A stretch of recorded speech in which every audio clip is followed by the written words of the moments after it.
Часть четвертая.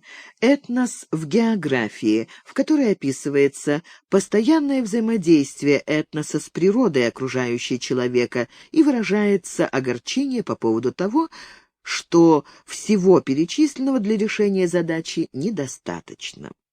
Глава 14. Перевернутая задача. Этнос – явление природы. Итак, все доселе рассмотренные нами научные дисциплины, имеющие отношение к поставленной проблеме, не могут не только дать толкового ответа, но даже наметить путь дальнейшего поиска истины. Значит ли это, что следует умыть руки?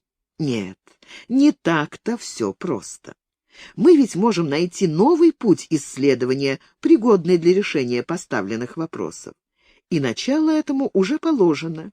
В проблему соотношения человека как носителя цивилизации с природной средой введено понятие «этнос» как устойчивый коллектив особей, противопоставляющий себя всем прочим аналогичным коллективам, имеющий внутреннюю структуру, в каждом случае своеобразную, и динамический стереотип поведения. Именно через этнические коллективы осуществляется связь человечества с природной средой, так как сам этнос – явление природы. Как таковой этнос, казалось бы, должен возникать, развиваться и пропадать вследствие изменений вмещающей его географической среды. Эта среда весьма подвижна. Длительные засухи или, наоборот, повышенные увлажнения отмечены в различных регионах, причем интенсивность климатических перепадов, определяющих изменения ландшафтов и их соотношение друг с другом в разных районах Земли, различны. Стремление установить непосредственную связь исторических событий с колебаниями климата обречено на неудачу, что показал Леруа Ладюри, сосредоточивший внимание на Франции и окрестных странах. Сноска. Леруа Ладюри. История климата с 1000 года. Ленинград, 1971 год. Конец сноски. Но связь, опосредованную и сложную, установить можно, избегнув гиперкритицизма французского историка, применив методику, уже предложенную нами. В мягком климате Европы ландшафтные различия несколько скрадываются, а в условиях континентального климата и широких пространств выступают резко. Здесь мы можем в качестве индикатора использовать характер политического строя у групп кочевого населения разных географических ареалов. Это уже было нами однажды сделано для выяснения динамики климатических процессов ландшафтообразования. Сноска. Гумилев. Открытие Хазарии. Москва, 1966 год. Конец сноски. Теперь мы обратим внимание на историко-географическое районирование, то есть классификацию политических систем насельников Евразии как форм существования бытовавших там этносов. Отметим, что политические системы народов были тесно связаны с системой хозяйства населяемых этими народами стран. Но тут возникает первое затруднение.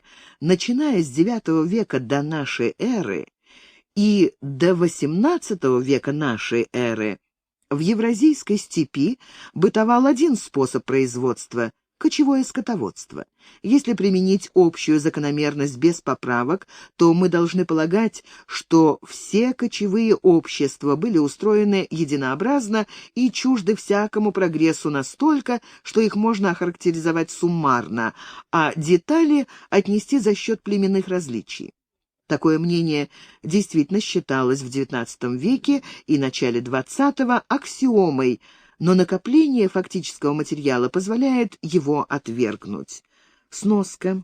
Гумилев. Древние тюрки. Москва, 1967 год. Страницы 87-100. Конец сноски.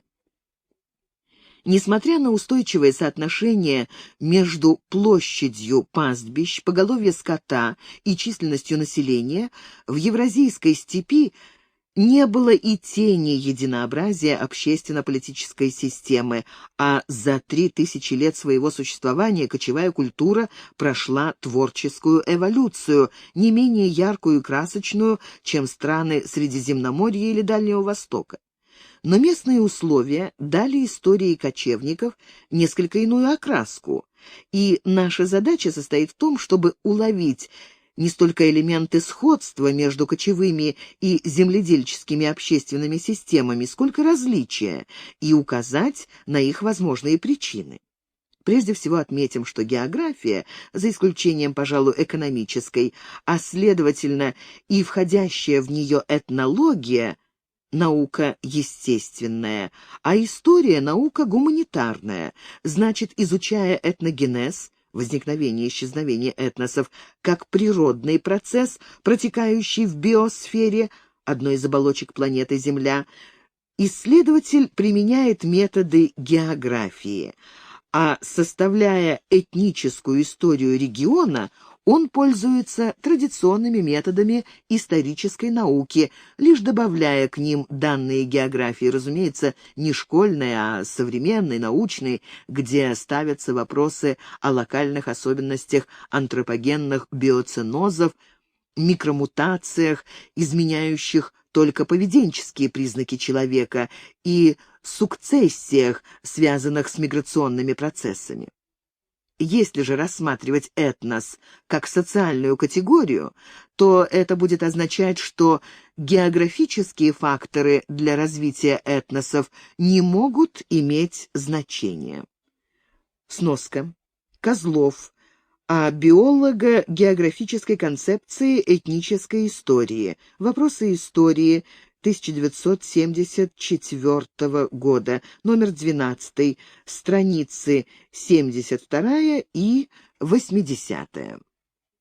Конец сноски. Абсурдность тезиса очевидна самому автору, который далее пишет, что они могли сильно замедлить или, напротив, ускорить развитие отдельных этнических общностей. Если принять это последнее верное суждение, то, согласно предварительному условию, этнос — не социальная общность. Напомним, что в письме Блоху от 21-22 сентября 1890 года Энгельс писал: «Согласно материалистическому пониманию истории, в историческом процессе определяющим моментом в конечном счете является производство и воспроизводство действительной жизни. Ни я, ни Маркс большего никогда не утверждали. Если же кто-нибудь искажает это положение в том смысле, что экономический момент является будто единственно определяющим моментом, то он превращает это утверждение в ничего не говорящую, абстрактную, бессмысленную фразу». Сноска. Маркс, Энгельс. Сочинение. Второе издание. Том 37, страница 394. Конец сноски. В согласии с этим тезисом мы полагаем, что любой непосредственно наблюдаемый процесс этногенеза имеет наряду с социальным природный аспект. Человек в биоценозе. Всем видам позвоночных свойственны инстинкт личного и видового самосохранения, проявляющийся в размножении и заботе о потомстве, стремление распространиться на, возможно, большую площадь и способность приспособления к среде, адаптация. Однако последнее не безгранично. Чаще всего животное обитает на определенном участке земной поверхности, к которому приспособились его предки. Медведь не пойдет в пустыню, выдра не полезет на высокую гору, и заяц не прыгнет в реку за рыбой. Но еще большие ограничения накладывают зональность и климатические различия разных поясов. Тропические виды не могут существовать в полярных широтах и наоборот. Даже когда происходят сезонные миграции, они направлены по определенным маршрутам, связанным с характером природных условий. Человек в этом отношении исключение. Принадлежа к единому виду, он распространился по всей суше планеты. Это показывает наличие чрезвычайно высоких способностей к адаптации, но тут возникает первая трудность. Если первобытный человек приспособился к условиям, скажем, лесной зоны умеренного пояса, то чего ради его потянуло в пустыни и тропические джунгли, где не было привычной пищи и благоприятных условий, ибо каждый зверь входит в свой геобиоценоз, буквально жизненное пространство, то есть закономерный комплекс форм, исторически, экологически и физиологически связанных в одно целое общностью условий существования. Сноска. Колесник. Основы общего землеведения. Москва. 1961 год. Страница 359. Конец сноски. Образно говоря, биоценоз — это дом животного. Зачем же уходить из родного дома? Биогеоценоз — система сложная. Он складывается из растений и животных, связанных друг с другом цепью питания и другими видами деятельности, где одни виды питаются другими, а верхнее завершающее звено биоценоза — крупный хищник или человек, умирая, отдает свой прах растениям, его вскормившим.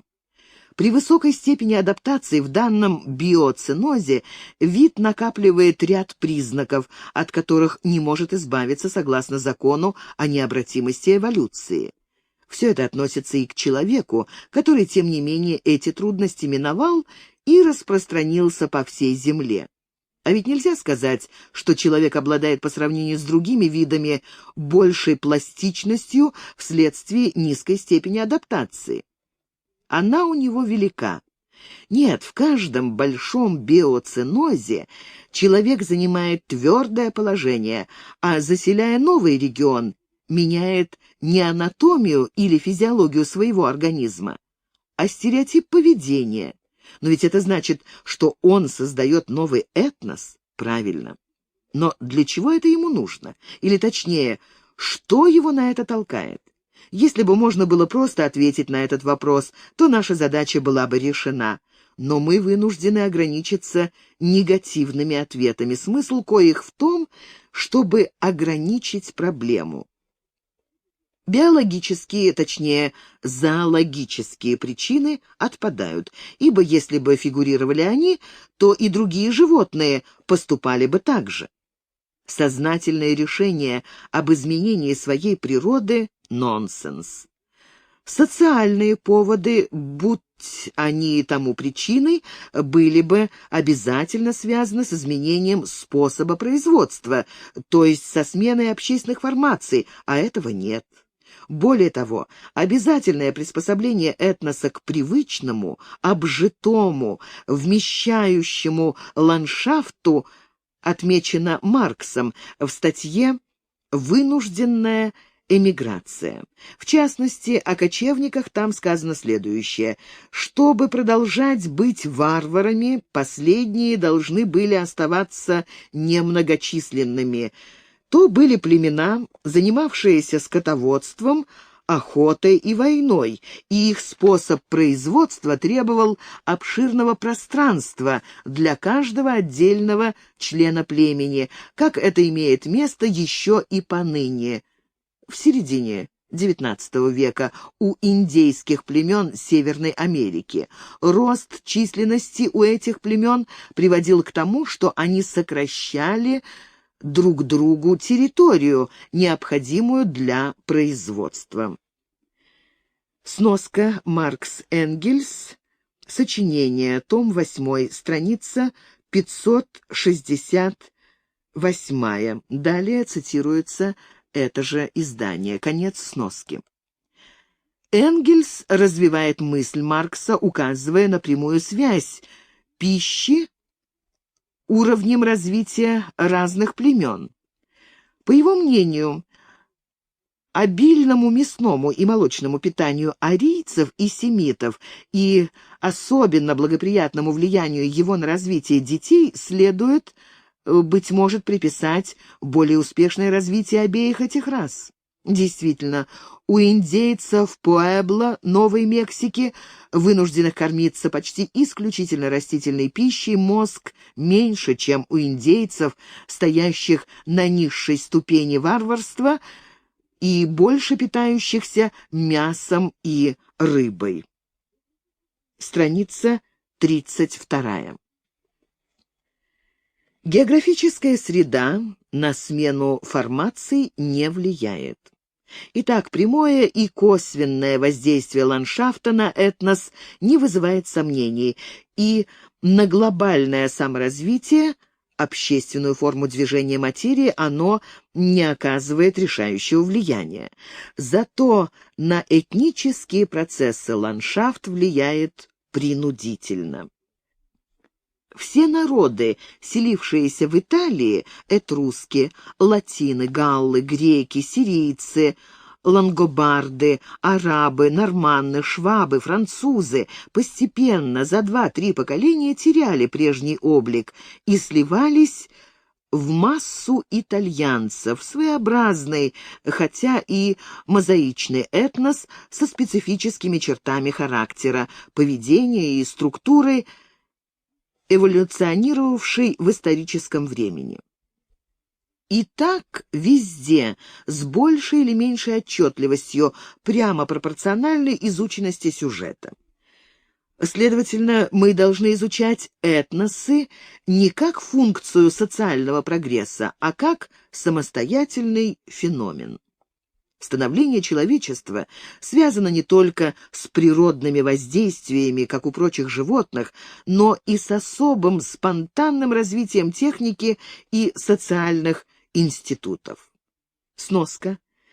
Колесник. Общие географические закономерности Земли. Москва. 1970 год. Страница 211. Конец сноски. На практике мы наблюдаем интерференцию обеих линий развития. Следовательно, общественно-экономическое развитие через формации не тождественно этногенезом, дискретным процессом, протекающим в географической среде. Колесник отчетливо показал различия между географической и техногенной средой, в которых люди живут одновременно. Географическая среда возникла без вмешательства человека и сохранила естественные элементы, обладающие способностью к саморазвитию. Техногенная среда создана трудом и волей человека. Ее элементы не имеют аналогов в девственной природе и к саморазвитию не способны. Они могут только разрушаться. Техно- и социосфера вообще не относятся к географической среде, хотя постоянно взаимодействуют с ней. Сноска. Колесник. Проблемы географической среды. Вестник Ленинградского университета. 1968 год. Номер 12. Страницы 91-96. Конец сноски. Этот принцип был положен нами в фундамент исследования. Война человека с природой. Отмеченные адаптивные способности человека не просто повышены сравнительно с его предками, а связаны с особенностью, отличающей человека от прочих млекопитающих. Человек не только приспособляется к ландшафту, но и путем труда приспособляет ландшафт к своим нуждам и потребностям.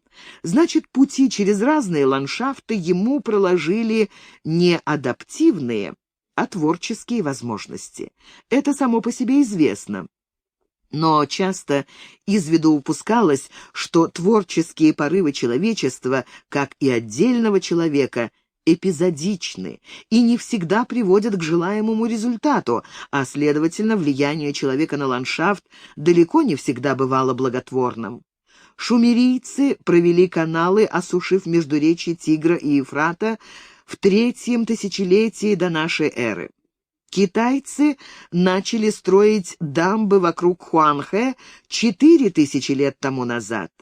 Восточные иранцы научились использовать грунтовые воды для орошения на рубеже новой эры. Полинезийцы привезли на острова сладкий картофель кумара из Америки. Европейцы оттуда же получили картофель, помидоры и табак, а также бледную спирохету, возбудитель сифилиса. В степях Евразии мамонта истребили палеолитические охотники на крупных травоядных.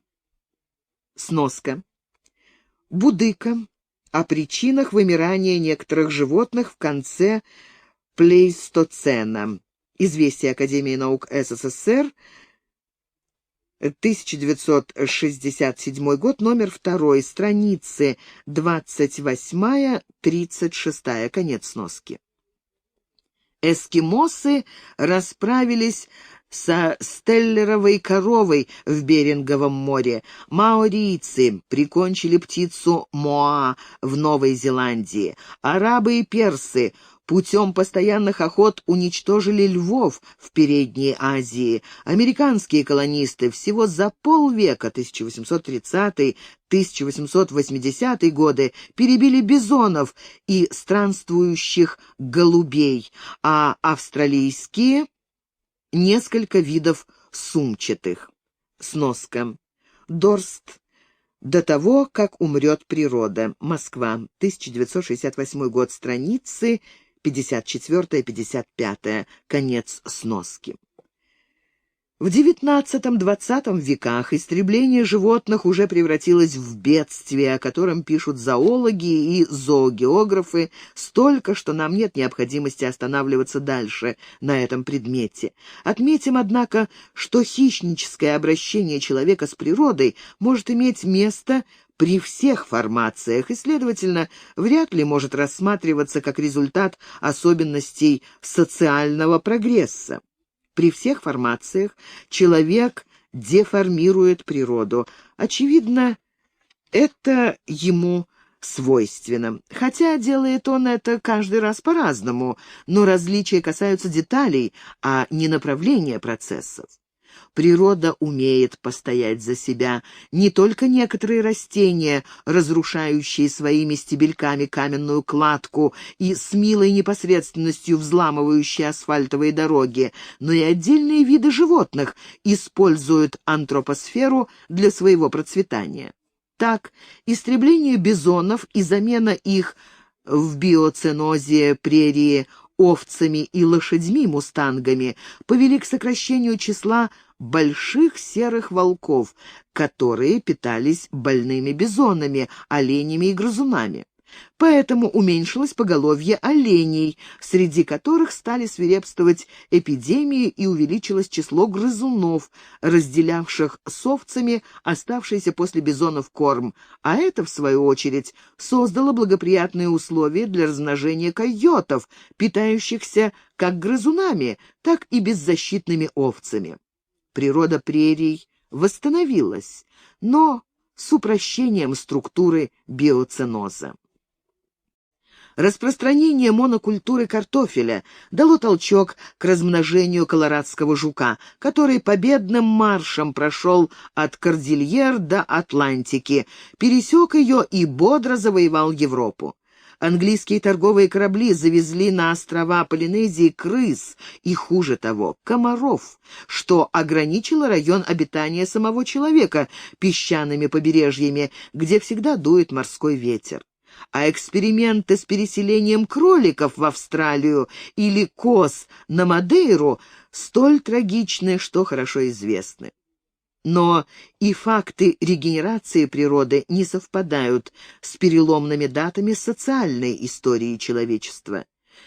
Так есть ли между этими двумя цепочками закономерностей каузальная или функциональная зависимость?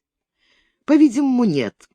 Ибо наскоки человека на ландшафт называть прогрессом нельзя ни в обывательском смысле стремления к лучшему, ни в научном развитии от низших форм к высшим. А если так, то в частых искажениях природы повинны те самые динамические стереотипы поведения, которые характеризуют разные этносы. Видимо, мы приблизились к нашему сюжету, хотя и шли на ощупь.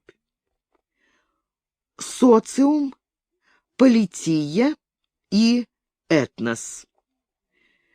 То, что каждый человек входит в ту или иную общественную группу, бесспорно.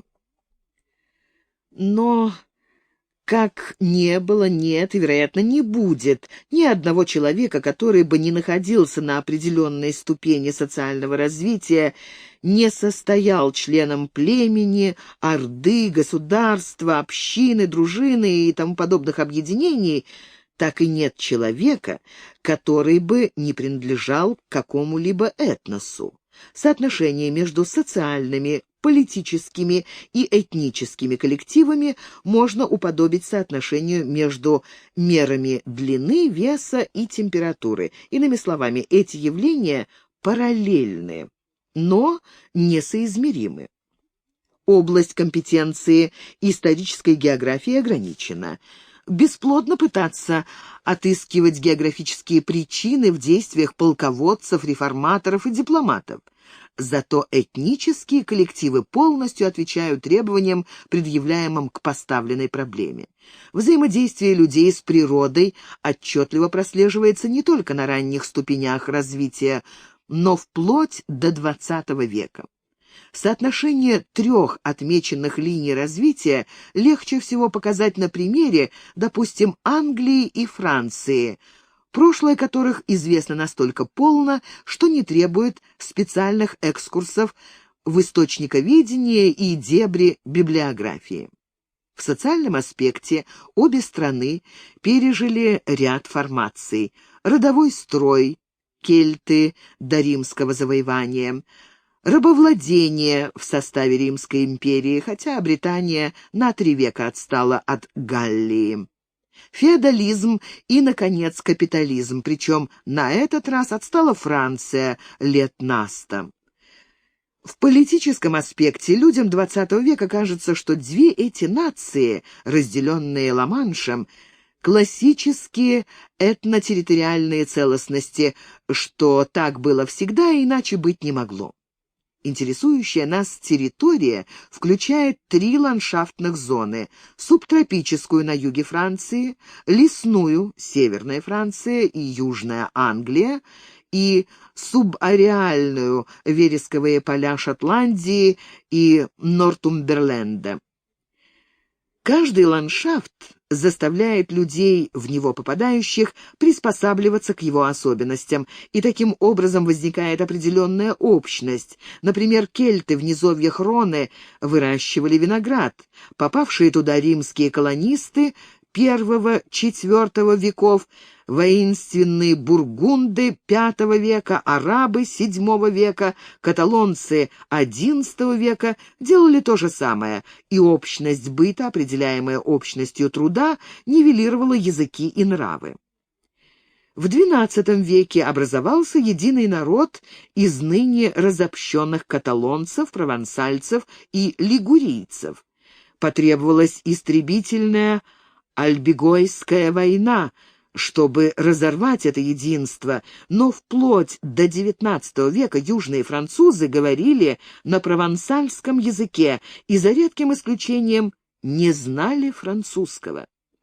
Норвежские викинги, дети рыбаков, попав в Нормандию, за 2 поколения превратились в земледельцев-французов, сохранив лишь антропологический тип. Те же норвежцы в долине Твида стали овцеводами, шотландцами, лоулендерами. Но они не проникли в горы Северной Шотландии, где кельты, шотландцы, гайлендеры, сохранили клановый строй. Не для политических, а для этнических границ оказался решающим фактором ландшафт, включая рельеф. Что же касается северной половины Франции, ее сердца, то здесь ландшафт путем конвергентного развития преобразовал огромное количество пришельцев с востока и с юго-запада.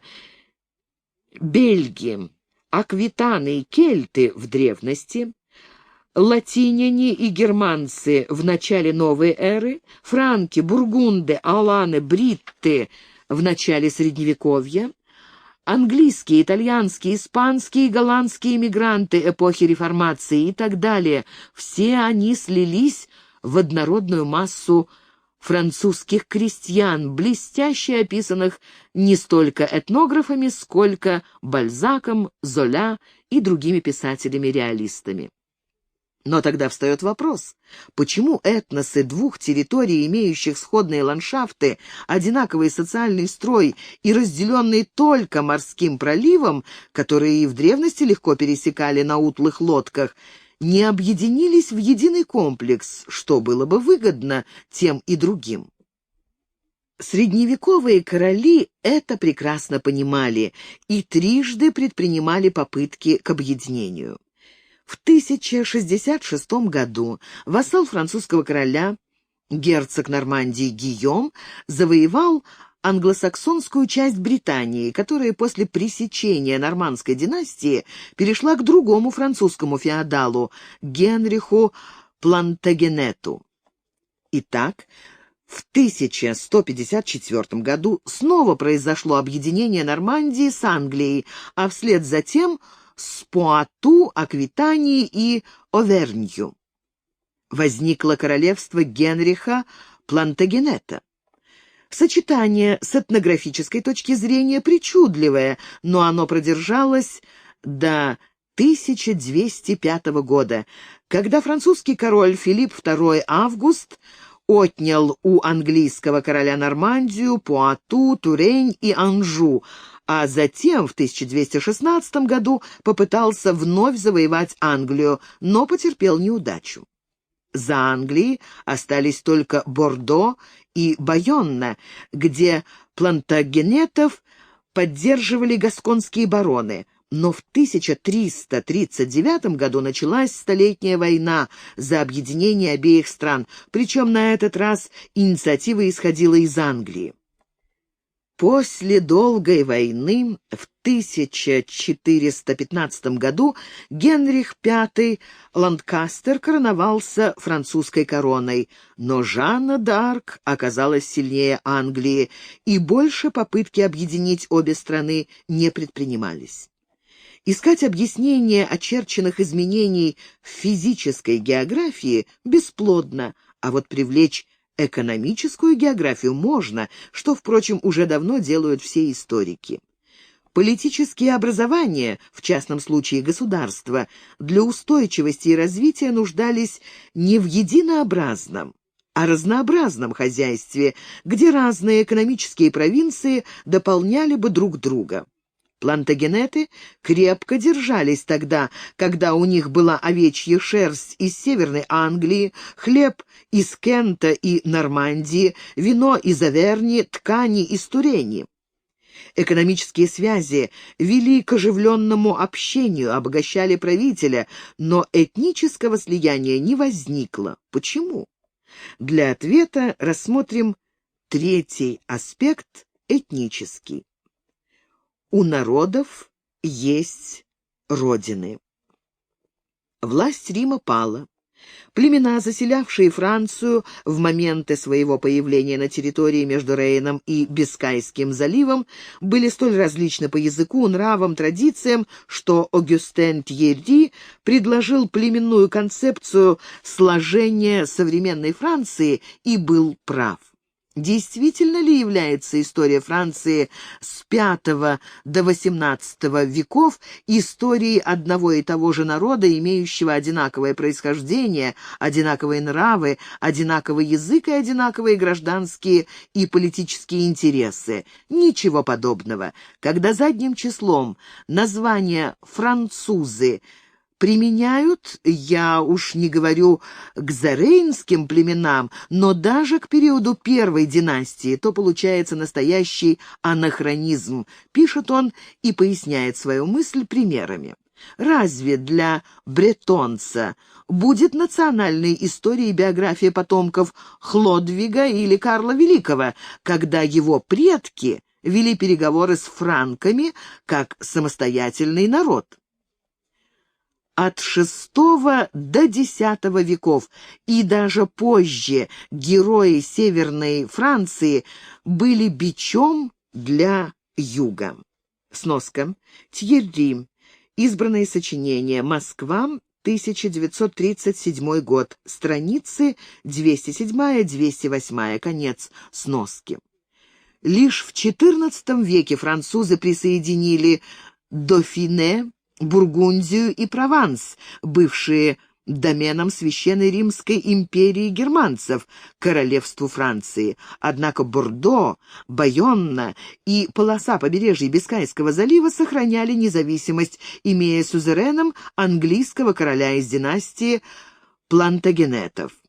Это было не господством Англии над Гасконью, а способом, которым гасконцы защищали себя от французских захватов. Вспыхнувшая в 1339 году Столетняя война между Францией и Англией, несмотря на разительное неравенство сил, в 1327-1328 годах во Франции 18 миллионов, а в Англии 3 миллиона, и в тылу Шотландия протекала успешно для Англии только потому, что ее активно поддержали гасконцы, бретонцы и королевство Наварра. Сноска. Урлани. Рост населения в Европе. Москва. 1941 год. Страницы 40 и 57. Конец сноски. После смерти Иоанна Доброго его старший сын Карл стал королем, а другой, Филипп, бургундским герцогом. Казалось бы, братья должны были ладить, но ведь они больше зависели от своих баронов, чем те от них. Династия бургундских Валуа стала во главе восточных областей Франции, присоединила к Бургундии Артуа, Фландрию и Франш-Конте и, пользуясь симпатиями парижан, претендовала на господство над Францией. Против бургундцев выступили жители запада и юга страны под руководством графа Арманьяка.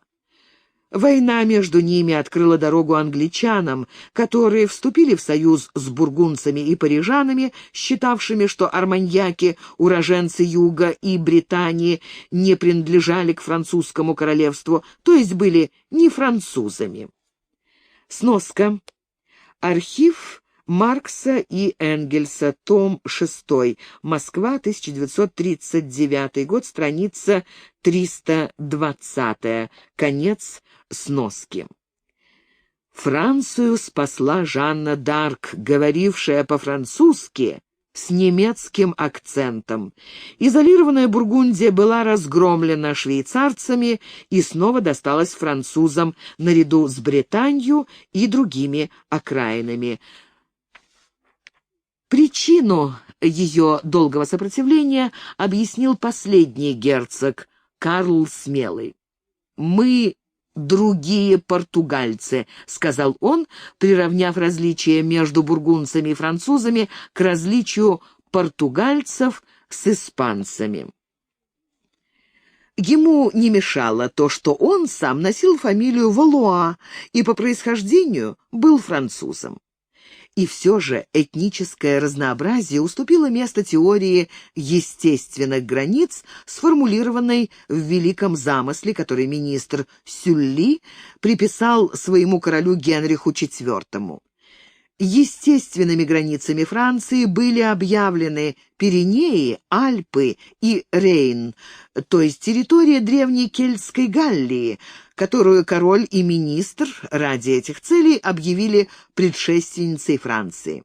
На этом весьма зыбком в научном отношении основании Бурбоны стремились вернуть Франции ее былую славу, то есть аннексировать земли, заселенные басками, итальянцами и немцами, несмотря на заявление Генриха IV. Я ничего не имею против того, чтобы там, где говорят по-испански, правил испанский король, а там, где по-немецки, австрийский император. Но там, где говорят по-французски, править должен я.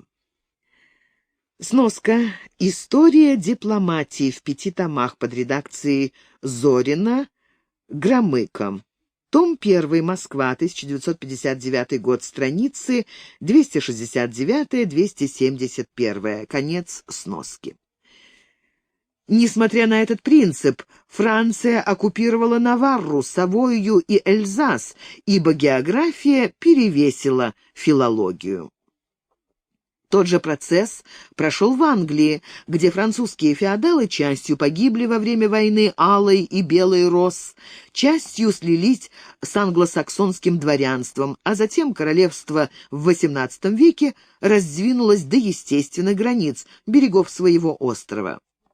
Англия включила в себя земледельческий Кент, населенный англосаксами, скотоводческую Шотландию, Уэльс и Нортумберленд, населенные кельтами и скандинавами, потомками викингов, как Франция присоединила Прованс, Британь и Гасконь, где жили народы, говорившие на своих языках, имевшие свой быт и свою систему хозяйства.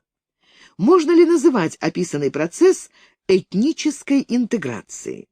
Вряд ли, ибо в обоих случаях имело место прямое завоевание, проведенное со всей возможной жестокостью, и, кроме того, завоеванные этносы сохранились по наше время. Но являются ли современные Англия и Франция физико-географическими регионами? Безусловно, иначе они давно распались бы при существовавшей этнической пестроте. Значит, географические и этнологические категории не совпадают, а, следовательно, связь ландшафта и этноса опосредована историей этносов, осваивавших ландшафты и перестраивавших геобиоценозы. Это явление называется сукцессия, в данном случае антропогенная. Адаптация в новых условиях – это географический аспект этногенеза, в результате которого не произошло взаимной ассимиляции и нивеляции, а возникли этнические системные целостности, где побежденные оказались на положении субэтносов. Однако века соседства с этносом-завоевателем не прошли даром. Кельты Британии сдружились с французами, а кельты Уэльса — с англичанами. Но этнологу следует помнить, что сегодняшняя дружба этих народов сменила недавнюю вражду. А что будет дальше, покажет этническая история, которой география в этом вопросе передает эстафету. В отличие от концепции исторической дискретности, Тьерри Фюстель де Куланж усматривал в быте французских крестьян черты институтов римской эпохи, и он был тоже прав. Первый отметил характер миграций, второй — влияние ландшафта. Но как характер миграции в целом, так и степень адаптации могут и должны рассматриваться как явления, относящиеся к географической науке, тому ее разделу, который именуется этнологией, ибо именно здесь сосредоточены связи человечества с географической средой, посредством которых они и влияют друг на друга. Итак, не только у отдельных людей, но и у этносов есть родина.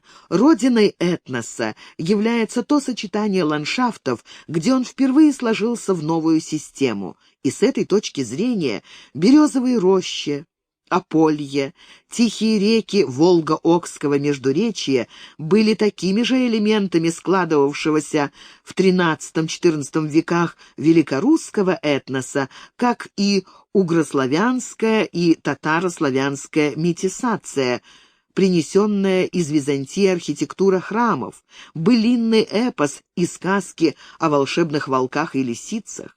И куда бы ни забрасывала судьба русского человека, он знал, что у него есть свое место — родина.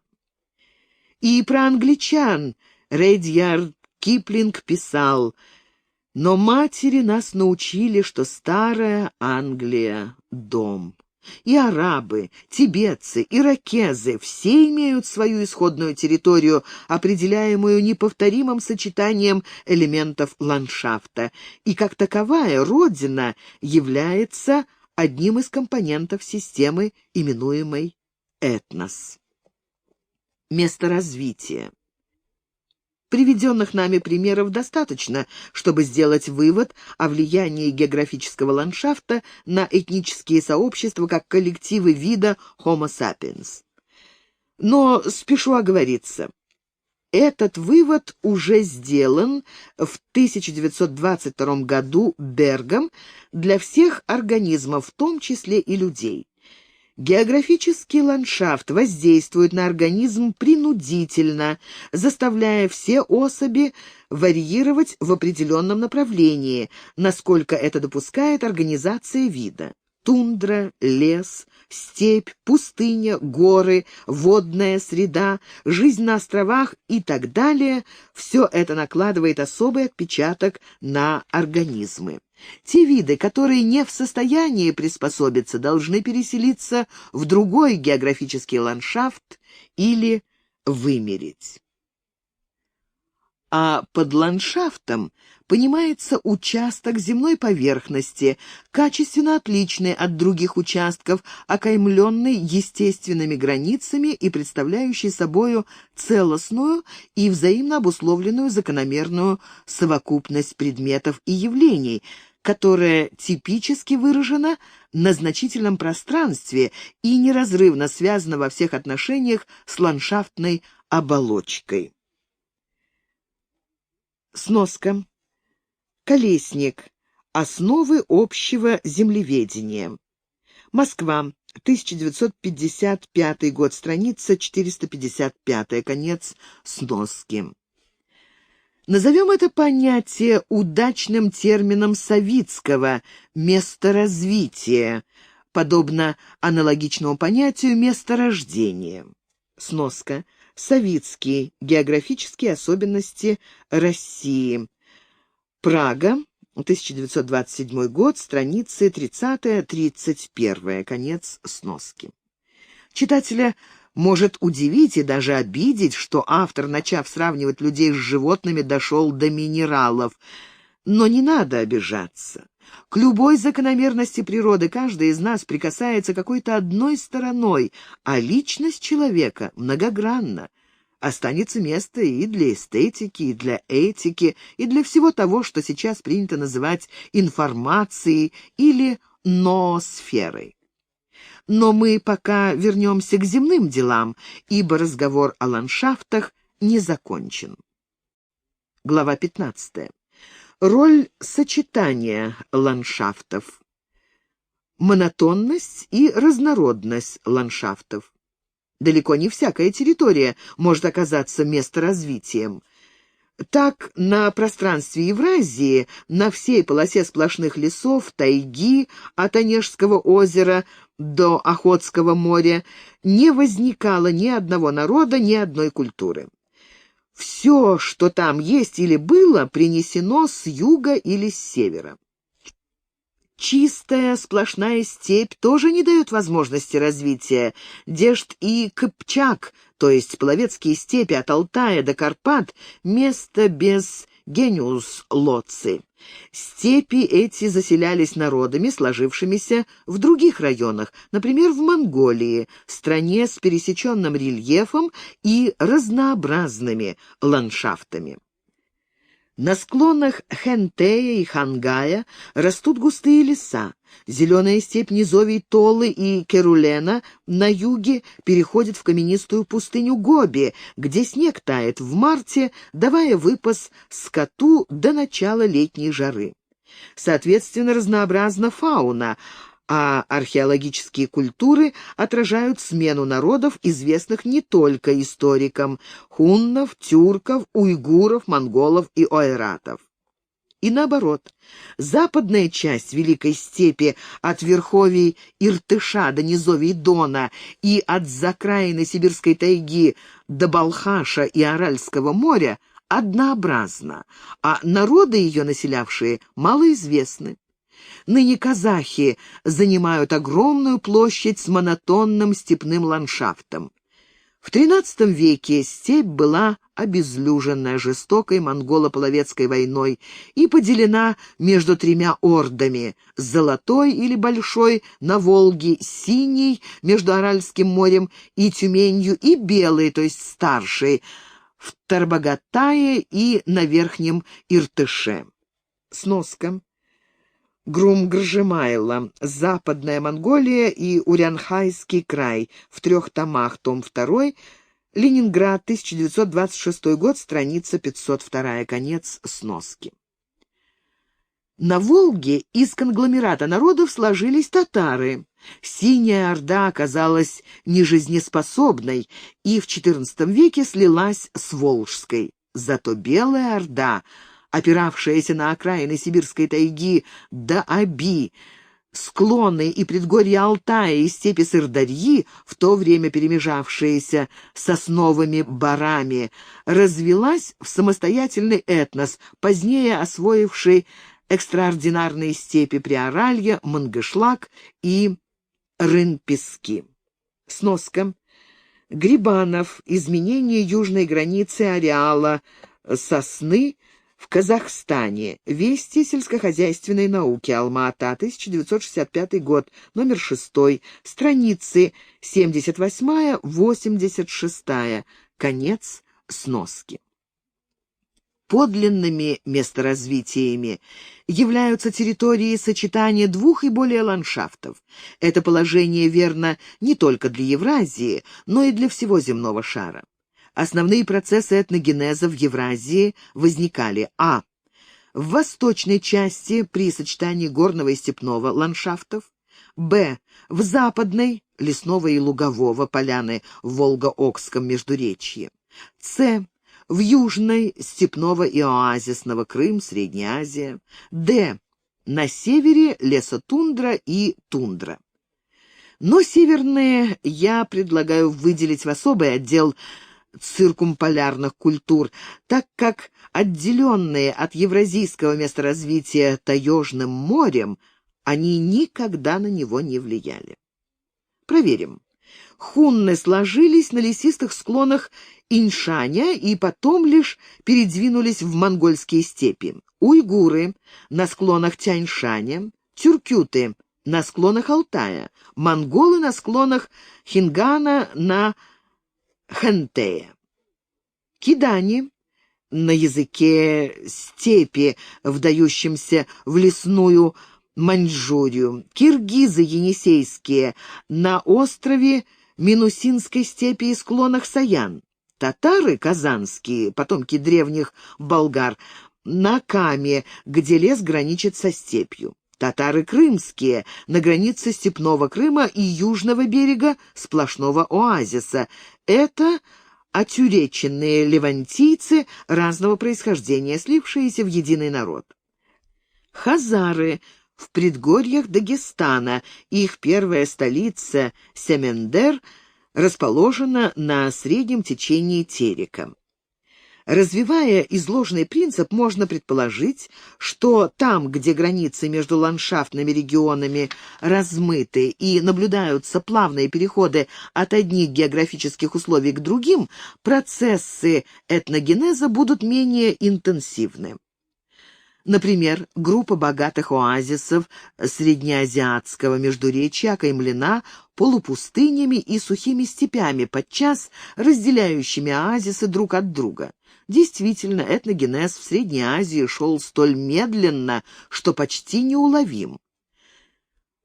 Полосы пустынь с севера и юго-запада были легко проходимы вооруженными грабителями, но малопригодны для жизни. Зато в предгорьях Копетдага, Тяньшаня и Гиссара сложились туркмены-сельджуки в XI веке, киргизы в XV, таджики в VIII-IX веках и узбеки в XVI веке, ограничив ареал потомков древних сагдийцев горными районами Памира и Гиссара, где те сохранялись как изоляты.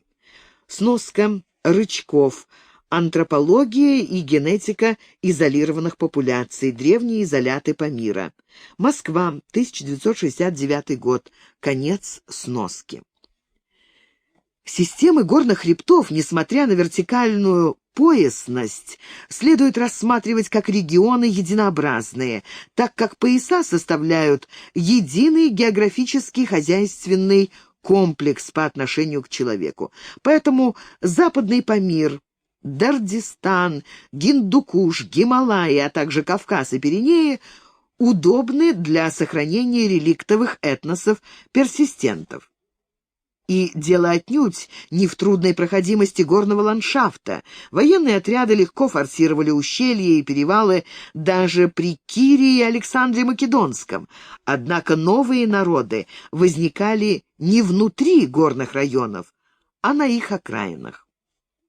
Уже отмечено, что народы, населяющие сплошные степи, пусть даже очень богатые, обнаруживают чрезвычайно малые возможности развития. Например, саки, печенеги, кыпчаки, туркмены, за исключением той их части, которая под названием сельджуков ушла в Малую Азию и Азербайджан в XI веке, и в этническом, и в социальном плане стабильны. Левант или Ближний Восток – сочетание моря, гор, пустынь и речных долин. Там новые этнические колебания возникали часто, за исключением Нагорья и Кавказа, где имеются природные условия, подходящие для изолятов.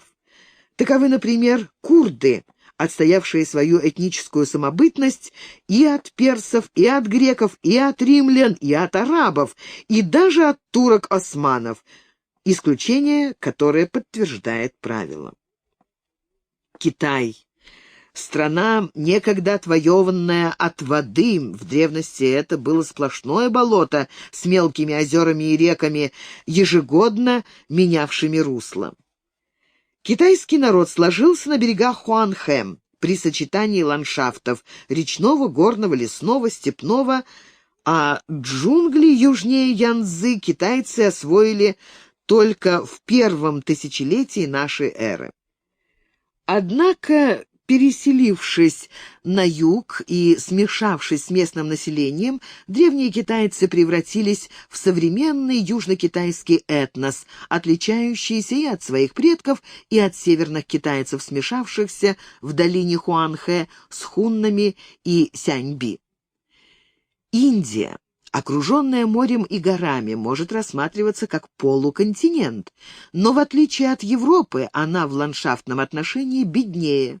Ландшафты Декана типологически близки между собой, и процесс этногенеза, то есть появления новых этносов за исторические времена, выражены там слабо.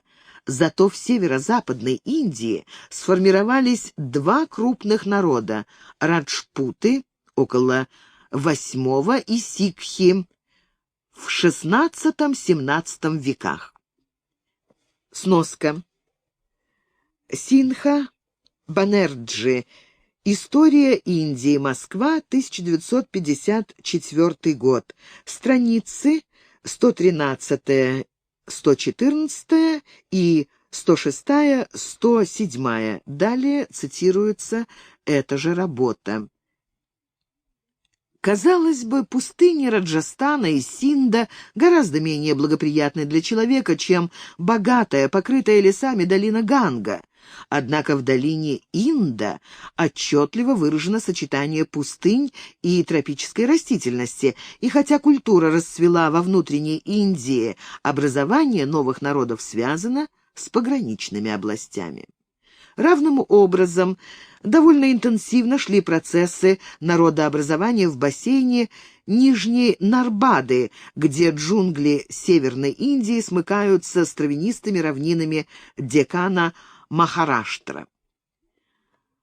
В VI веке здесь активизировалось Чалукья, племя воинственных кшатриев, может быть, переселившихся из Раджапутаны, а в XVII веке маратхи, отказавшись от ряда стеснений кастовой системы, образовали народ, оспаривавший господство над Индией у великих моголов. Отличие маратхов от общей массы индусов отмечают все историки Индии. Страна маратхов сочетание трех физико-географических районов: прибрежной полосы между западными Гхатами и морем, гористой страны восточнее Гхатов и черноземной долины, ограниченной цепями холмов. Страница 256. Таким образом, налицо все основания для того, чтобы причислить эту область к той категории, которую мы называем месторазвитием, несмотря на то, что культура Бенгалии была несравненно выше. В Северной Америке бескрайние леса и прерии не создают благоприятных условий для этногенеза, однако и там были районы, где индейские племена складывались в народы на глазах историка. На изрезанной береговой линии Великих озер в XV веке возник Иракесский союз 5 племен. Это было новое этническое образование, не совпадающее с прежним, так как в его состав не вошли гуроны, родственные им по крови и языку.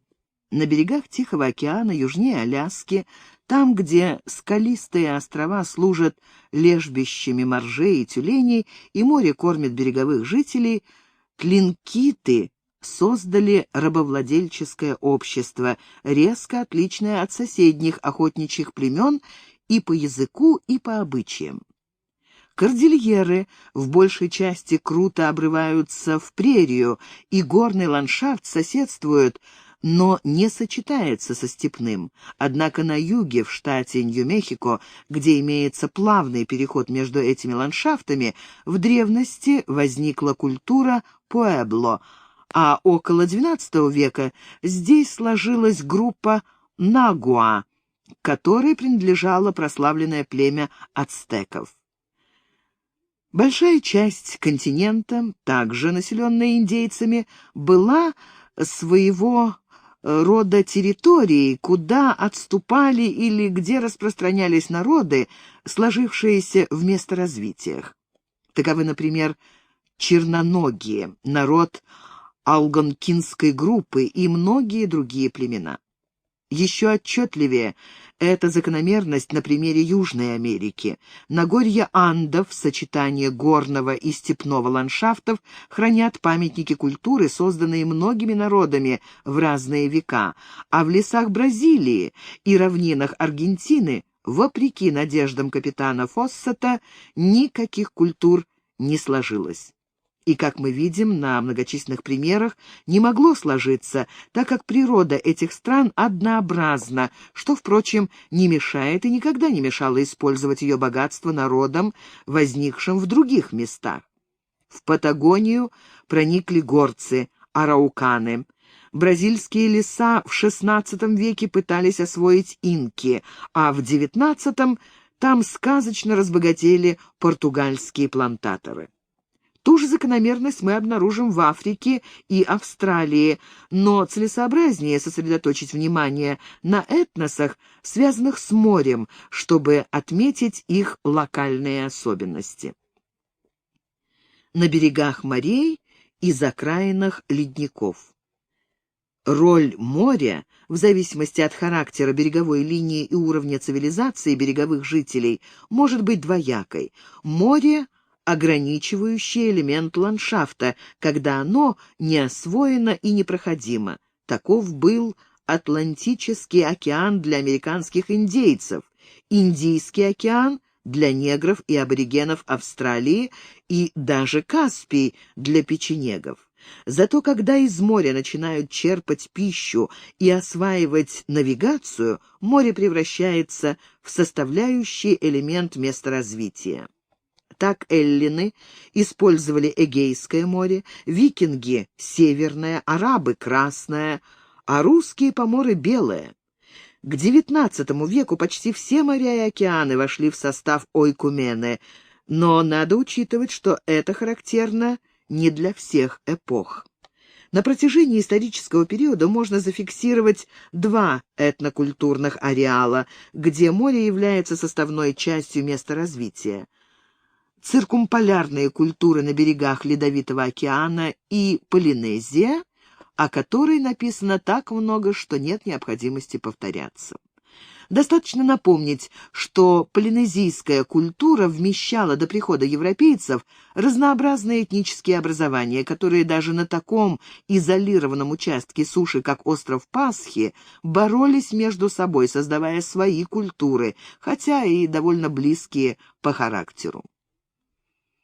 Менее известна история циркумполярных народов. Некогда цепь сходных культур окружала Ледовитый океан, который являлся их кормильцем. В основном это были охотники на морского зверя и ихтиофаги. Уже в историческое время их территорию разрезали надвое угры-самоеды, позже истребившие западную ее часть. Затем тунгусы уничтожили восточную, за исключением палеоазиатов и народа Омок на Яне и Индигирке. Последний был погублен при вторжении якутов. Движение якутов с юга на север было одностороннее и необратимо, так как они плыли на плотах по рекам и вернуться против течения не могли. Сноска. Окладников. История Якутской АССР. В 3 томах. Том 1. Москва-Ленинград. 1955 год. Конец сноски. Молодым циркумполярным народом были эскимосы, распространившиеся около I века нашей эры из Океании и в X веке отогнавшие индейцев до южной границы Канады, а в XIII веке сбросившие потомков викингов в Гренландии в море. Сноска. Руденко. Древняя культура Берингового моря и эскимосская проблема. Москва-Ленинград. 1946 год. Страница 113. Конец сноски. Тут опять-таки сочетание ландшафтов, кормящее море и лесотундра или ледник. Но не только кормящее море, а даже области, покрытые льдом и потому совершенно бесплодные, могут способствовать возникновению этносов, что имело место в Прибалтике и Скандинавии около 10 тысяч лет до нашей эры. Механизм этого явления прост. Ледник для того, чтобы расти, должен получать из океана достаточное количество атмосферной влаги, холодного дождя и мокрого снега.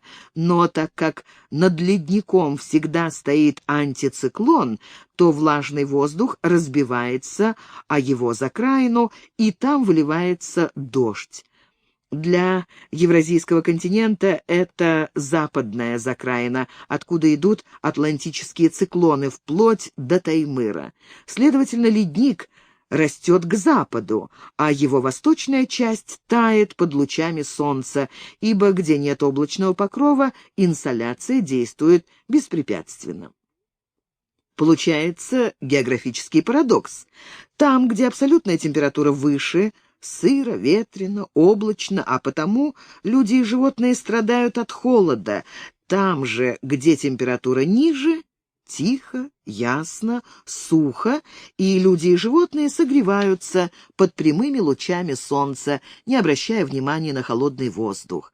Ледниковый антициклон всегда больше, чем сам ледник, и покрывает приледниковые районы, превращая их в сухую тундру.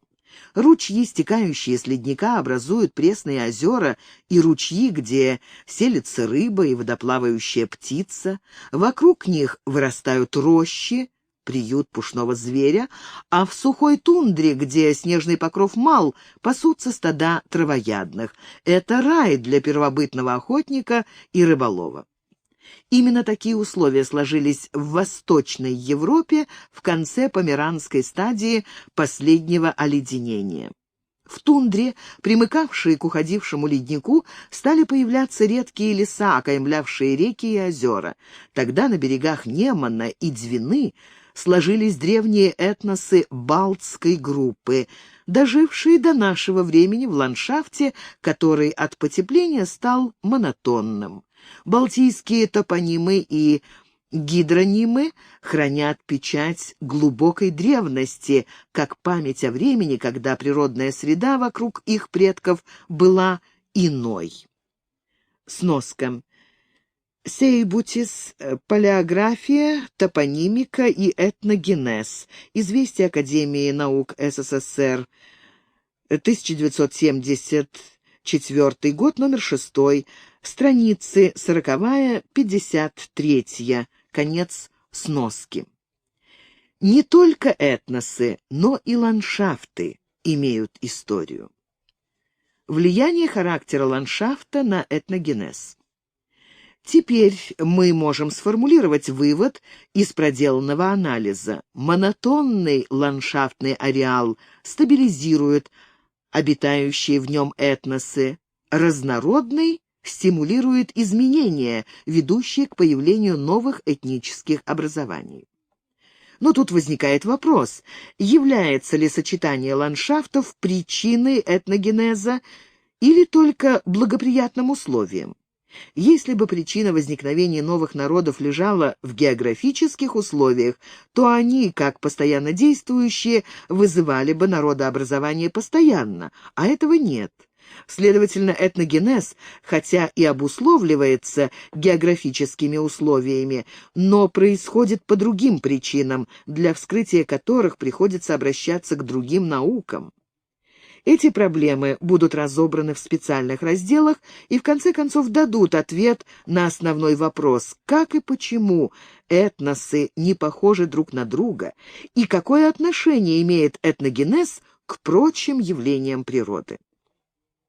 Один из моих оппонентов оспаривает мой тезис о том, что возникновение новых этносов приурочено к регионам стыка двух и более ландшафтов, а развитие их беспрепятственно протекало в ландшафтах монотонных. Сноска. Козлов, Покшишевский. Этнография и география. Советская этнография, 1973 год, номер 1, страницы 9-10, конец сноски. Но в этом же абзаце он пишет: этногенез не локализовался в каких-то, подчеркнуто Львом Гумилевым, немногих особых ландшафтах, а фактически шел во всех областях ойкумены, хотя в ряде случаев природные условия могли несколько, подчеркнуто Гумилевым, ускорять или задерживать ход этнических процессов. Мой оппонент почему-то не замечает допущенного им противоречия, снимающего его возражение. Ведь появление нового этноса, то есть новой системной целостности, всегда связано с ломкой старых этносов, относящихся к новому как этнические субстраты. Для осуществления этой работы необходим импульс, который либо даст начало новому этническому процессу, либо затухнет вследствие сопротивления среды, и тут упомянутое «несколько» приобретает решающее значение, что и было нами отмечено, а потом будет объяснено. До сих пор мы говорили о ландшафтах как феноменах девственной природы, хотя твердо знали, что на Земле нет ландшафта, не испытавшего когда-либо воздействия человека. Это упрощение мы ввели сознательно, чтобы прояснить проблему, но искусственные, то есть урбанистические ландшафты известны с глубокой древности.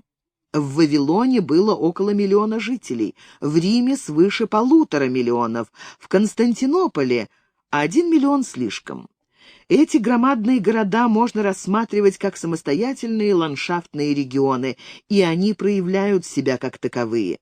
На границах города и деревни всегда возникали субэтносы, чаще эфемерные, иногда стойкие, но всегда с оригинальными, неповторимыми стереотипами поведения, обязательными для их членов. Существует и другой больной вопрос. Не является ли наше время, эра технической цивилизации, особой эпохой, к которой неприложимы закономерности, открытые при изучении истории, а не современности? Этот вопрос уже был поставлен крайне остро и четко. Осталась ли степь степью, пустыня пустыней в ландшафтном понимании этих терминов? Сильнее всего изменена растительность в степи земледелием, в пустыне выпасом, орошаемым земледелием. Как следствие этого изменились сток, почвенный покров, процесс эрозии и вся дальнейшая цепочка компонентов природных комплексов. Сноска. Саушкин. По поводу одной полемики.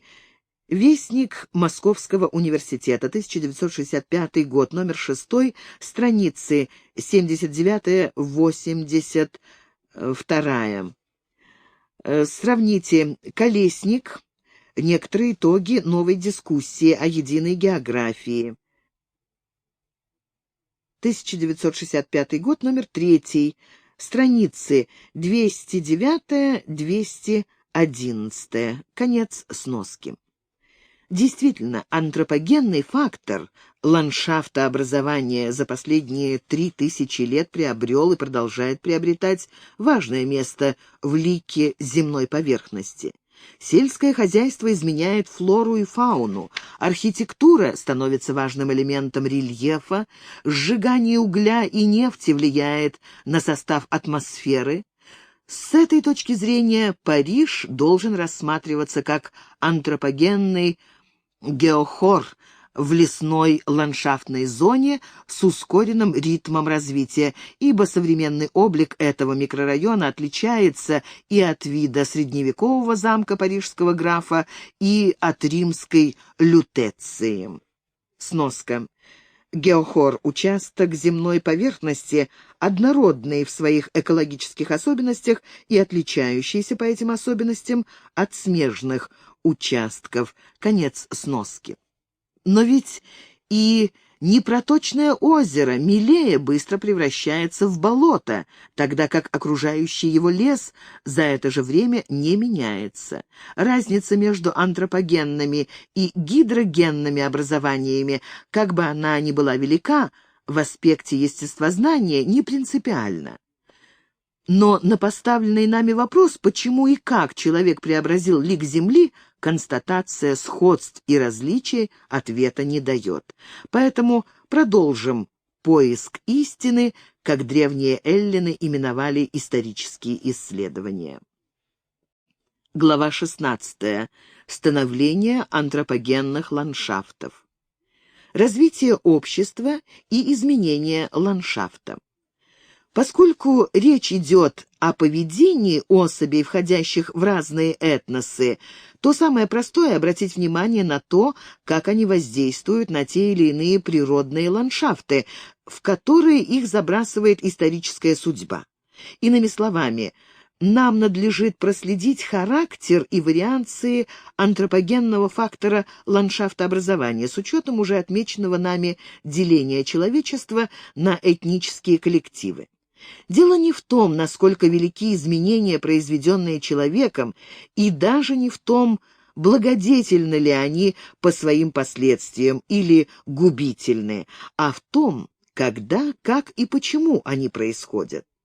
Бесспорно, что ландшафт промышленных районов и областей с искусственным орошением изменен больше, чем в степи, тайге, тропическом лесу и пустыне, но если мы попытаемся найти здесь социальную закономерность, то столкнемся с непреодолимыми затруднениями. Земледельческая культура майя в Юкатане была создана в V веке до нашей эры при господстве родового строя. Пришла в упадок при зарождении классовых отношений и не была восстановлена при владычестве Испании, несмотря на внесение европейской техники и покровительство крещенным индейцам. Хозяйство Египта в период феодализма медленно, но неуклонно приходило в упадок, а в Европе в то же время и при тех же социальных взаимоотношениях имел место небывалый подъем земледелия и ремесла, не говоря о торговле. В плане нашего исследования это означает, что ландшафт в Египте в это время был стабильным, а в Европе преображался радикально. Внесение же антропогенных моментов в рельеф Египта в XIX веке, прорытие Суэцкого канала, связано с проникновением туда европейских народов, французов и англичан, а не с деятельностью аборигенов-феллахов. В Англии XVI века овцы съели людей при начинающемся капитализме, а в Монголии XIII-XIV веков овцы съели тунгусов-охотников, живших на южных склонах Саян, Хамар-Дабана и на севере Большого Хингана, хотя там даже феодализм был неразвитым. Монгольские овцы съедали траву и выпивали в мелких источниках воду, служившую пищей и питьем для диких копытных. Сноска. Грум Гржемайло. Рост пустынь и гибель пастбищных угодий культурных земель в Центральной Азии за исторический период. 1933 год, том 65, выпуск 5. Конец сноски. Число последних уменьшалось, а вместе с тем охотничьи племена лишались привычной пищи, слабели, попадали в зависимость к степнякам-скотоводам и исчезали с этнографической карты Азии. Еще примеры. Азорские острова превращены в голые утесы не испанскими феодалами, которые свирепствовали в Мексике и Нидерландах, а козами. Последних же высадили там астурийцы и баски, у которых еще не исчез родовой строй. Бизонов в Америке уничтожили охотники при капитализме, а птицу моа в Новой Зеландии – маорийцы, не знавшие еще классового расслоения. Они же акклиматизировали на своих островах американский картофель, а в России для той же цели понадобилась вся военно-бюрократическая машина императрицы Екатерины II. Отсюда следует, что закономерность лежит в другой плоскости. Поставим вопрос по-иному. Не как влияет на природу человечества, а как влияют на нее разные народы в разных фазах своего развития. Этим мы вводим промежуточное звено, которого до сих пор не хватало для учета опосредованного характера этого взаимодействия. Тогда возникает новая опасность. Если каждый народ, да еще в каждую эпоху своего существования, влияет на природу по-особому, то обозреть этот калейдоскоп невозможно, и мы рискуем лишиться возможности сделать какие бы то ни было обобщения, а, следовательно, и осмыслить исследуемое явление. Но тут приходят на помощь обычные в естественных науках классификация и систематизация наблюдаемых фактов, что в гуманитарных науках, к сожалению, не всегда находит должное применение. Поэтому, говоря об этносах в их отношении к ландшафту, мы остаемся на фундаменте географического народоведения, не переходя в область гуманитарной этнографии.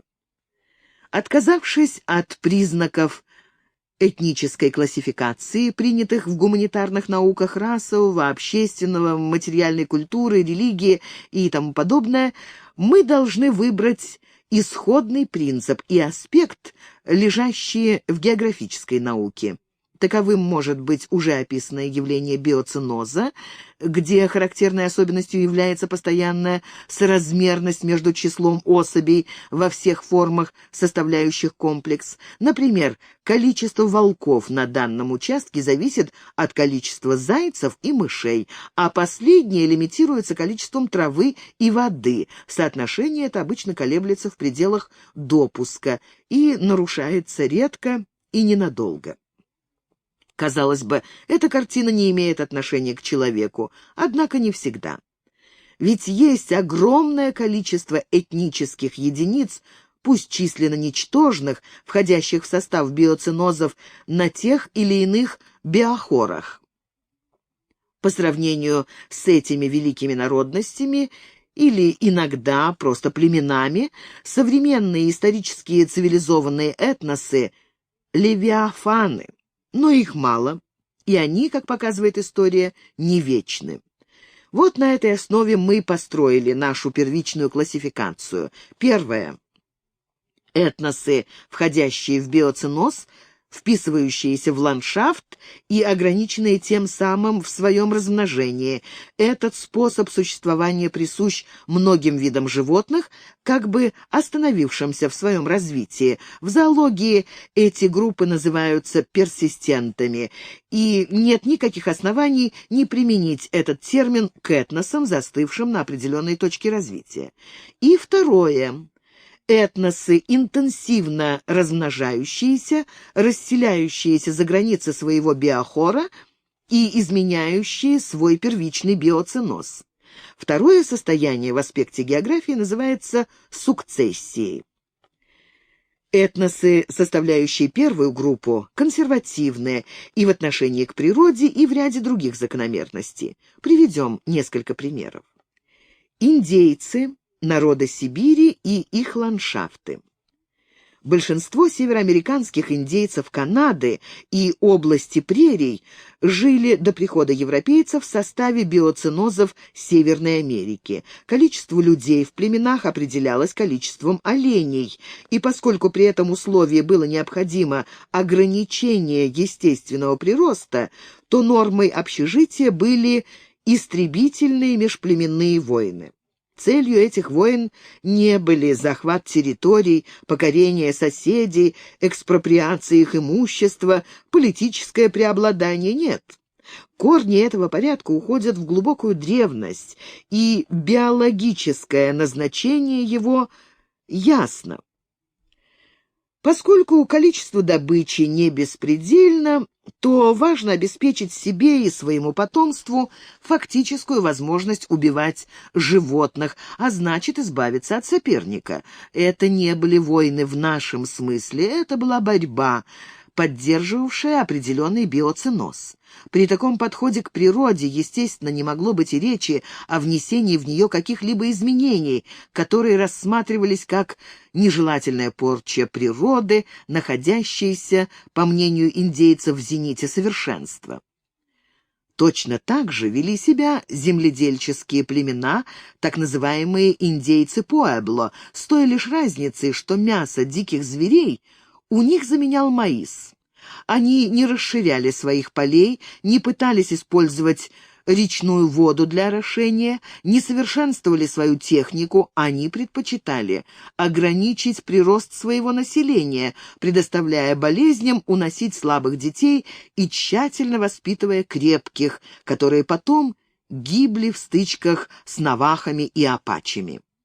Вот и способ хозяйства иной, а отношение к природе то же самое.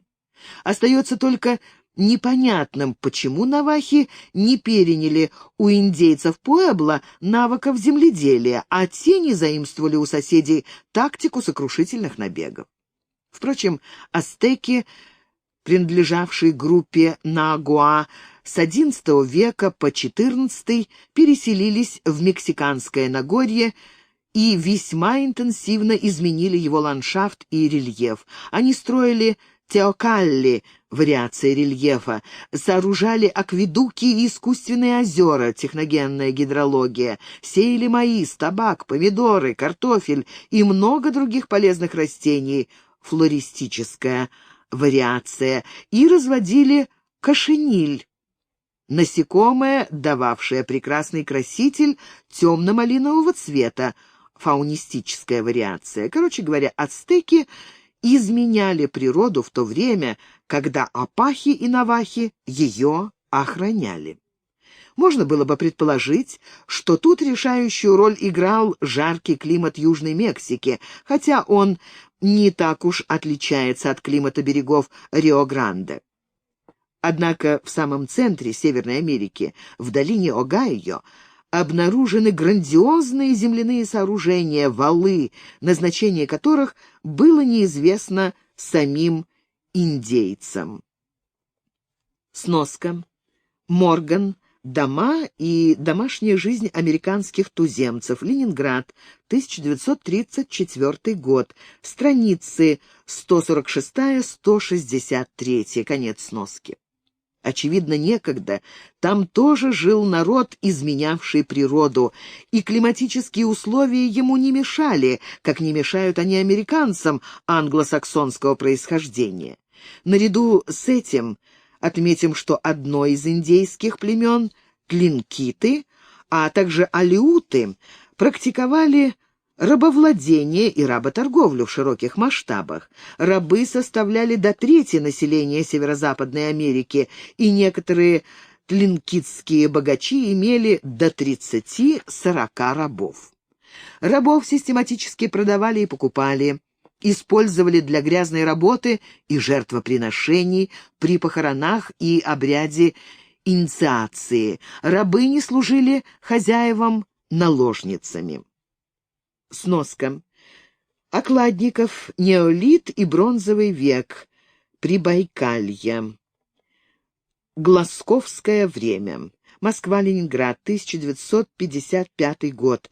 Страницы 238-239, конец сноски. Но при всем этом тлинкиты были типичным охотничьим племенем с примитивным типом присвояющего, а не производящего хозяйства. Аналогичное положение было в Северной Сибири. Народы угорской, тунгусской и палеоазиатской групп по характеру быта и хозяйства являлись как бы фрагментом ландшафта, завершающей составной частью биоценоза. Точнее сказать, они вписывались в ландшафт.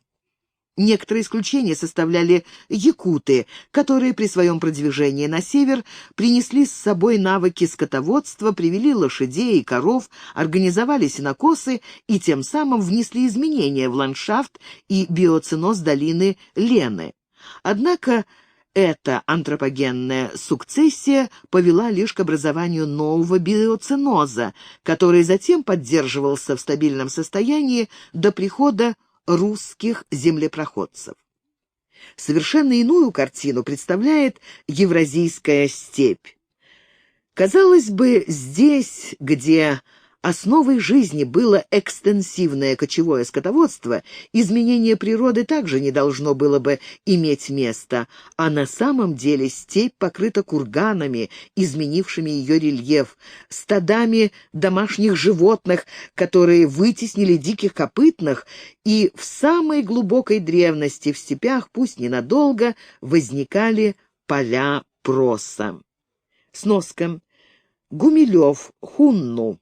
Москва, 1960 год, страница 147, конец сноски. Примитивное земледелие практиковали хунны, тюрки и уйгуры. Здесь видно постоянно возникающее стремление к бережному преобразованию природы.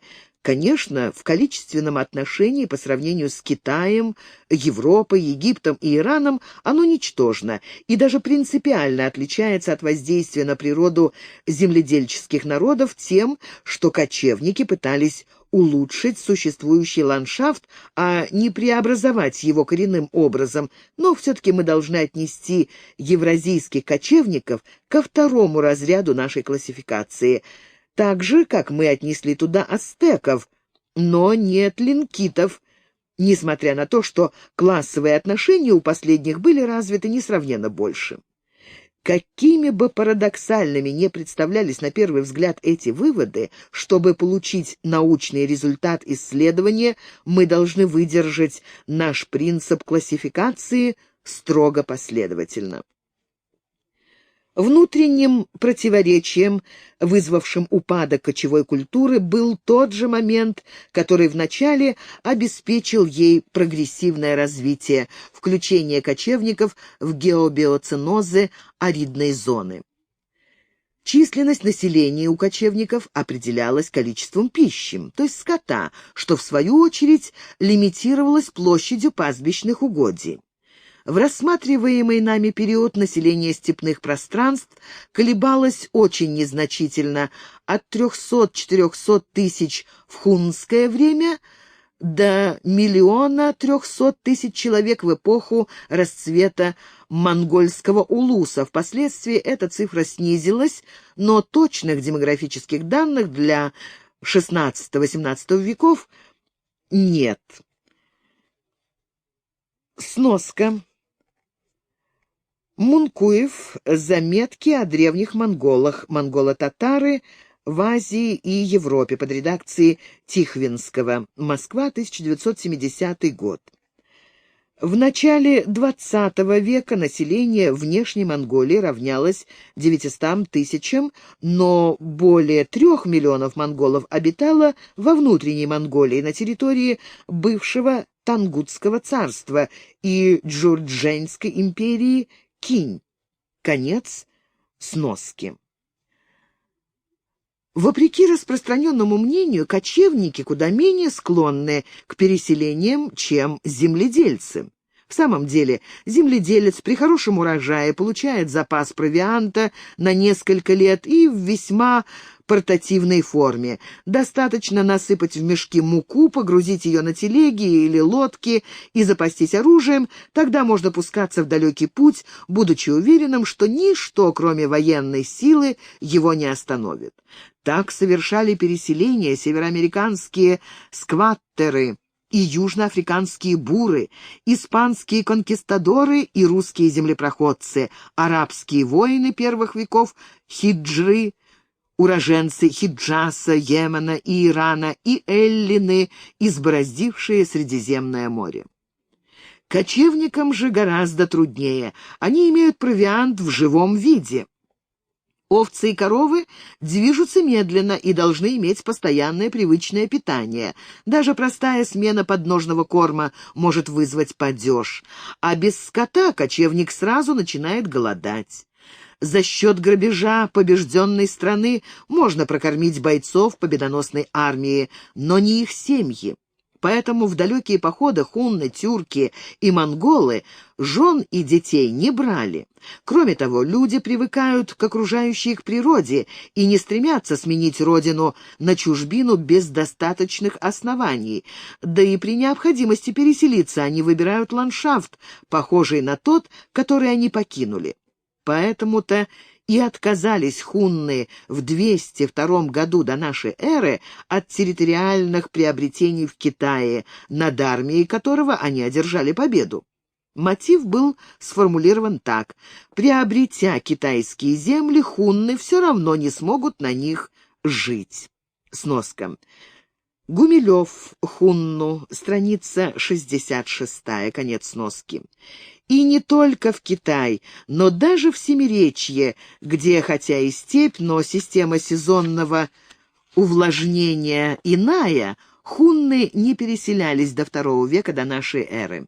А во II-III веках они покинули родину и заняли берега Хуанхэ, Или, Эмбы, Яйка и Нижней Волги. Почему? Многочисленные и не связанные между собой данные самых разнообразных источников дают основание заключить, что III век нашей эры был весьма засушлив для всей степной зоны Евразии. В Северном Китае переход от субтропических джунглей хребта Цинлин до пустынь Ордоса и Гоби идет плавно. Заросли сменяются лугами, луга степями, степи полупустынями и, наконец, воцаряются барханы и утесы Бэйшаня. При повышенном увлажнении эта система сдвигается к северу, при пониженном — к югу, а вместе с ней передвигаются травоядные животные и их пастухи. Сноска. Гумилев. Хунны в Китае. Москва, 1974 год. Страницы 10-11. Конец сноски. Именно это передвижение ландшафтов не заметил самый эрудированный историк Востока Груссе. Справедливо полемизируя с попытками увязать большие войны кочевников против Китая с периодами усыхания степей, он пишет, что китайские авторы каждый раз давали этим столкновениям разумные объяснения, исходя из политических ситуаций внутри Китая. По его мнению, вторжение кочевников легче объяснить плохой оборонной линией китайской стены, нежели климатическими колебаниями в Великой степи. Отчасти он прав. Крупные военные операции всегда эпизодичны, а успех зависит от многих причин, где разглядеть роль экономики натурального хозяйства не всегда возможно. Постоянные набеги кочевников на оседлых земледельцев тоже не показательны, ибо это замаскированная форма межэтнического обмена. В набеге кочевник возвращает себе то, что теряет на базаре из-за своего простодушия и отсутствия хитрости, и то, и другое никакого отношения к миграциям не имеет. Но при более пристальном изучении событий легко выделить постепенные перемещения мирного населения, избегающего конфликтов с оседлыми соседями, но стремящегося напоить свой скот из еще не пересохших ручьев. Похожая ситуация возникла на наших глазах в Сахеле, сухая степь южнее Сахары, и повлекла трагическую дезинтеграцию этноса туарегов, но не войну. Сноска. Курьер ЮНЕСКО, 1975 год, май. Конец сноски. Правда, здесь дело осложнилось тем, что западноевропейский капитал перевел хозяйство туарегов из натурального в товарное, что усилило вытаптывание пастбищ, но с поправкой на это принцип применим к более древним периодам. При достаточно подробном изучении событий на северной границе Китая, то есть в районе Великой Стены, мы можем наметить сначала тенденцию к отходу хуннов на север, II век до нашей эры, I век нашей эры, а потом продвижение их к югу, особенно усилившееся в IV веке нашей эры.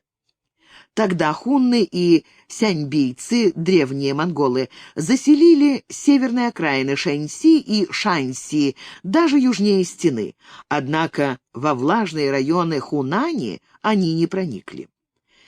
Весьма важно отметить, что первоначальное проникновение кочевников на юг не было связано с грандиозными войнами. В Китай пришли не завоеватели, а бедняки, просившие разрешения поселиться на берегах рек, чтобы иметь возможность поить скот. Впоследствии завоевание Северного Китая произошло, но главным образом за счет того, что китайские землепашцы также постепенно и незаметно покидали свои поля на севере и отходили на юг, где было достаточно дождей. Так кочевники занимали опустевшие поля и превращали их в пастбища. Но уже в середине IV века наблюдается обратный процесс. Большая племенная группа телеуты, в которую входили в числе других племена уйгуры, из оазисов Ганьсу перекочевала в Джунгарию и Халху. Туда же, тем же путем, пришли древние тюрки и создали в VI веке Великий Каганат, ограниченный пределами степной зоны. Что это означает? Только то, что Великая степь опять стала пригодной для кочевого скотоводства. Иными словами, там, на месте пустынь, восстанавливались травянистые степи, то есть зональность сдвинулась к северу. Но если так, то и в Северном Китае должен был восстановиться влажный климат, удобный для китайцев и губительный для кочевников. Значит, перевес в войне должен был оказаться на стороне южан. Да так оно и было. К началу VI века кочевая империя Тоба, занимавшая весь бассейн Хуанхэ, превратилась в китайскую империю Вэй, где сяньбийская одежда, манеры и даже язык были запрещены под страхом казни. А вслед за тем природные китайцы истребили членов правивших династий и создали свою империю Суй, враждебную всему иноземному и весьма агрессивную. Аналогичные по характеру миграции имели место в то же время и на западной окраине степи. Северные хунны, потерпев сокрушительное поражение от сяньбийцев в 155 году, отошли на запад. Часть их закрепилась в горной области Тарбагатая и впоследствии, при начавшемся увлажнении степей, овладела Семиречьем. Другая группа прикочевала на берега Нижней Волги, где столкнулась с могущественными аланами. Хунны завоевали аланов, утомив их беспрерывной борьбой. Иордан. И в 370 году перешли Дон. В это время они были грозной силой. Но уже в середине V века они были разбиты на западе гепидами, а на востоке — болгарами и исчезли. Аборигены восторжествовали над пришельцами. Следующая волна переселений кочевников имела место в X веке. Сноска. Гумилев. Поиски вымышленного царства. Москва, 1970 год. Конец сноски. Тогда в причерноморских степях появились печенеги, выселившиеся с берегов Аральского моря, тюрки из современного Казахстана и кыпчаки-половцы из Барабинской степи. И снова это было не завоевание, а постепенное проникновение небольшими группами, причем стычки и набеги заменили сражения и походы. Аналогичная ситуация сложилась тогда же на Ближнем Востоке. Карлуки из Джунгарии переселились в Кашгар и Хатан-оазисы, питаемые ледниковыми и грунтовыми водами. Туркмены-сельджуки покинули свои кочевья в Кызылкумах и внедрились в Хорасан. Там они сорганизовались в могучую силу и в 1040 году разбили регулярную армию Масуда Газневи. Затем они захватили Персию и, победив в 1071 году византийского императора Романа Диогена, овладели всей Малой Азией и Сирией. И ведь любопытно, что для поселений они выбрали сухие степи и Нагорья, напоминающие ландшафты покинутой родины. Ничего подобного мы не видим в XIII веке, когда монгольские кони донесли своих всадников до джунглей Аннама и Бирмы, долины Иордана и Лазурной Адриатики. Никакие переселения не были связаны с этими походами и победами. Монголы вели войны с небольшими, мобильными, плохо вооруженными, но прекрасно организованными отрядами. Даже при необходимости дать правителям западных улусов некоторое количество верных войск, центральное монгольское правительство выделяло контингенты из числа покоренных племен. Хулагу-хану были пожалованы найманы, а Батыю — мангыты и джурджени, хины, в количестве нескольких тысяч человек. Нет никаких оснований связывать походы детей и внуков Чингиса с климатическими колебаниями. Скорее можно думать, что в степи в это время были оптимальные условия для кочевого скотоводства. Коней для 3 армий хватало, поголовье скота после жестокой межплеменной войны 1200-1208 годов легко восстановилось, население выросло до 1 300 000 человек, и наоборот. В относительно мирное время XVI века Монголия потеряла свою самостоятельность, а в XVII веке и независимость. Причину этого ослабления самой сильной державы тогдашнего мира сообщает китайский географ XVII века. Вся Монголия пришла в движение, а монгольские роды и племена рассеялись в поисках за водой и хорошими пастбищами, так что их войска уже не составляют единого целого. Сноска. Грум Гржимайло. Рост пустынь и гибель пастбищных угодий и культурных земель. Страницы 437-454. Конец сноски. Вот это действительно миграция. Но как незаметно для всемирно-исторического масштаба прошло выселение монгольских кочевников из иссыхающей родины в суровые Нагорья Тибета, на берега многоводной Волги и в оазисы Туркестана. Сноска. Гумилев. Изменение климата и миграции кочевников. Природа.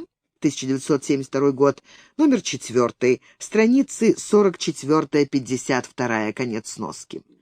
Последний осколок кочевой культуры, Ойратский союз, продержался до 1758 года, потому что его хозяйство базировалось на горных пастбищах Алтая и Тарбагатая.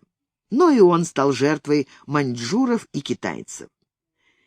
Итак, за 2000-летний период с III века до нашей эры по XVIII век нашей эры мы отметили 3 периода усыхания степей, что каждый раз было связано с выселением кочевников к окраинам Великой Степи и даже за ее пределы. Эти переселения не носили характера завоеваний. Кочевники передвигались небольшими группами и не ставили себе иных целей, кроме удовлетворения жажды своих животных и собственного голода. Напротив, при увлажнении степной зоны шло возвращение кочевников в страну отцов, увеличение их четвероногого богатства и связанная с изобилием воинственная политика, причем завоевания совершались из государственных соображений, а вовсе не для приобретения жизненного пространства. Кочевники уже не просто прозябали, их целью становилось преобладание. Рассмотрение племен и народностей тропического пояса не принесет нам ничего принципиально нового в сравнении с уже известным материалом, и потому целесообразно обратиться к классическим примерам преобразования природы. Египту, Месопотамии и Китаю. Европу мы пока оставим в покое, потому что нашей задачей является поиск закономерности, а ее можно подметить только на законченных процессах. Древние цивилизации благодатного полумесяца. Согласно исследованиям Брукса, во время Вюрмского оледенения атлантические циклоны проходили через Северную Сахару, Ливан, Месопотамию, Иран и достигали Индии. Сноска. Гордон. Древнейший Восток в свете новейших раскопок. Москва, 1956 год, страницы 44-47. Тогда Сахара представляла собой цветущую степь, пересеченную многоводными реками, полную диких животных, слонов, гиппопотамов, диких быков, газелей, пантер, львов и медведей. Изображения этих животных, до сих пор украшающие скалы Сахары и даже Аравии, выполнены представителями современного человека вида Homo sapiens. Постепенное усыхание Сахары в конце IV тысячелетия до нашей эры, связанное с перенесением направления циклонов на север, повело к тому, что древние обитатели Сахары обратили внимание на болотистую долину Нила, где среди дикорастущих трав по краям долины произрастали предки пшеницы и ячменя. Сноска. Гордон. Древнейший Восток в свете новейших раскопок. Страница 67. Далее цитируется эта же работа. Конец сноски. Неолитические племена освоили земледелие, а в эпоху освоения меди предки египтян приступили к систематической обработке земель в пойме Нила. Страница 93. Процесс закончился объединением Египта под властью фараонов. Эта власть базировалась на огромных ресурсах уже преображенного ландшафта, который впоследствии принципиальных изменений не претерпевал, за исключением, конечно, архитектурных сооружений, каналов, плотин, пирамид и храмов, являющихся, с нашей точки зрения, антропогенными формами рельефа. Однако изменения меньшего масштаба, например, создание знаменитого Фаюмского оазиса при XII династии, имели место до XXI династии, после чего Египет стал ареной иноземных вторжений. Нубийцы, ливийцы, ассирийцы, персы, македоняне, римляне черпали богатство Египта, а сами египтяне превратились в феллахов, упорно поддерживающих биоценоз, созданный их предками. Сходную картину можно наблюдать в Месопотамии, несмотря на некоторое количество физико-географических отличий.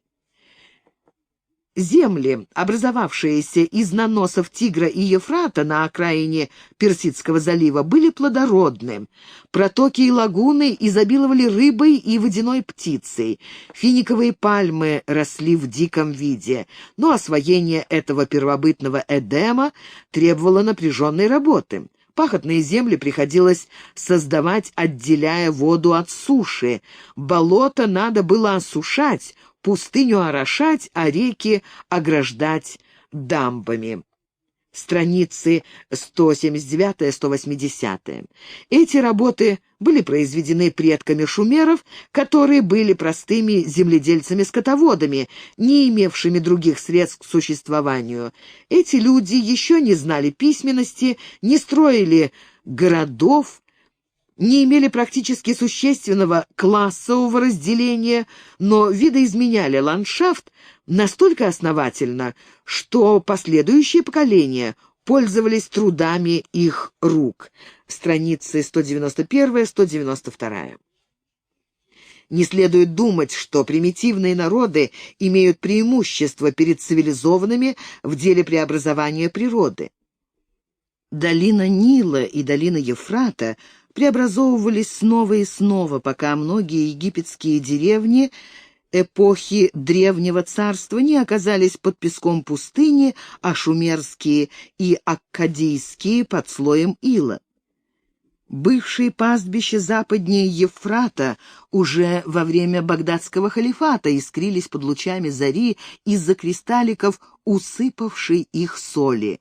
Первый в древнем мире город Вавилон уже в начале нашей эры был покинут населением, которому стало не хватать пищи после 20 веков благоденствия и процветания за счет местных ресурсов.